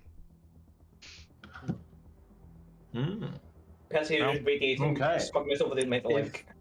If Das's view is fading from Portia Lin, I will switch to watching through Virgilia Okay. and continue the commentary All right. from Virgilia's point of view. And I think this is a perfect place to end the session. Okay. Percy is radiating smugness across the mental link. Not even words, just like. Yep. Nobody tell them until afterwards, okay? I will You're say done. that it was that +1 that got you the success. Yeah. That was it was supposed to be a very hard check. Dear. I mean, you're dealing with a group think that is very obstinate in believing that they're right. Yep. They will essentially treat us like somewhere around like a decently intelligent dog, unless we prove that we are more than that. Like, they're not going to give us agency. Out of curiosity, I'm going to roll Charisma Connect, assuming I also got a +1 modifier. I'm going to roll Charisma Connect to see if I would be able to make that argument myself. Okay. You would. Yes, I would have. There's a reason why I've described Tranquility more as a zoo than as a city. Yep. That sounds about right. Maybe a wild animal park is a better description than a zoo, but zoo is easier to say. Yeah, it's like a safari. A reservation. Yeah. Yeah. Nature reserve. Yep. For people. It's a nature reserve for people.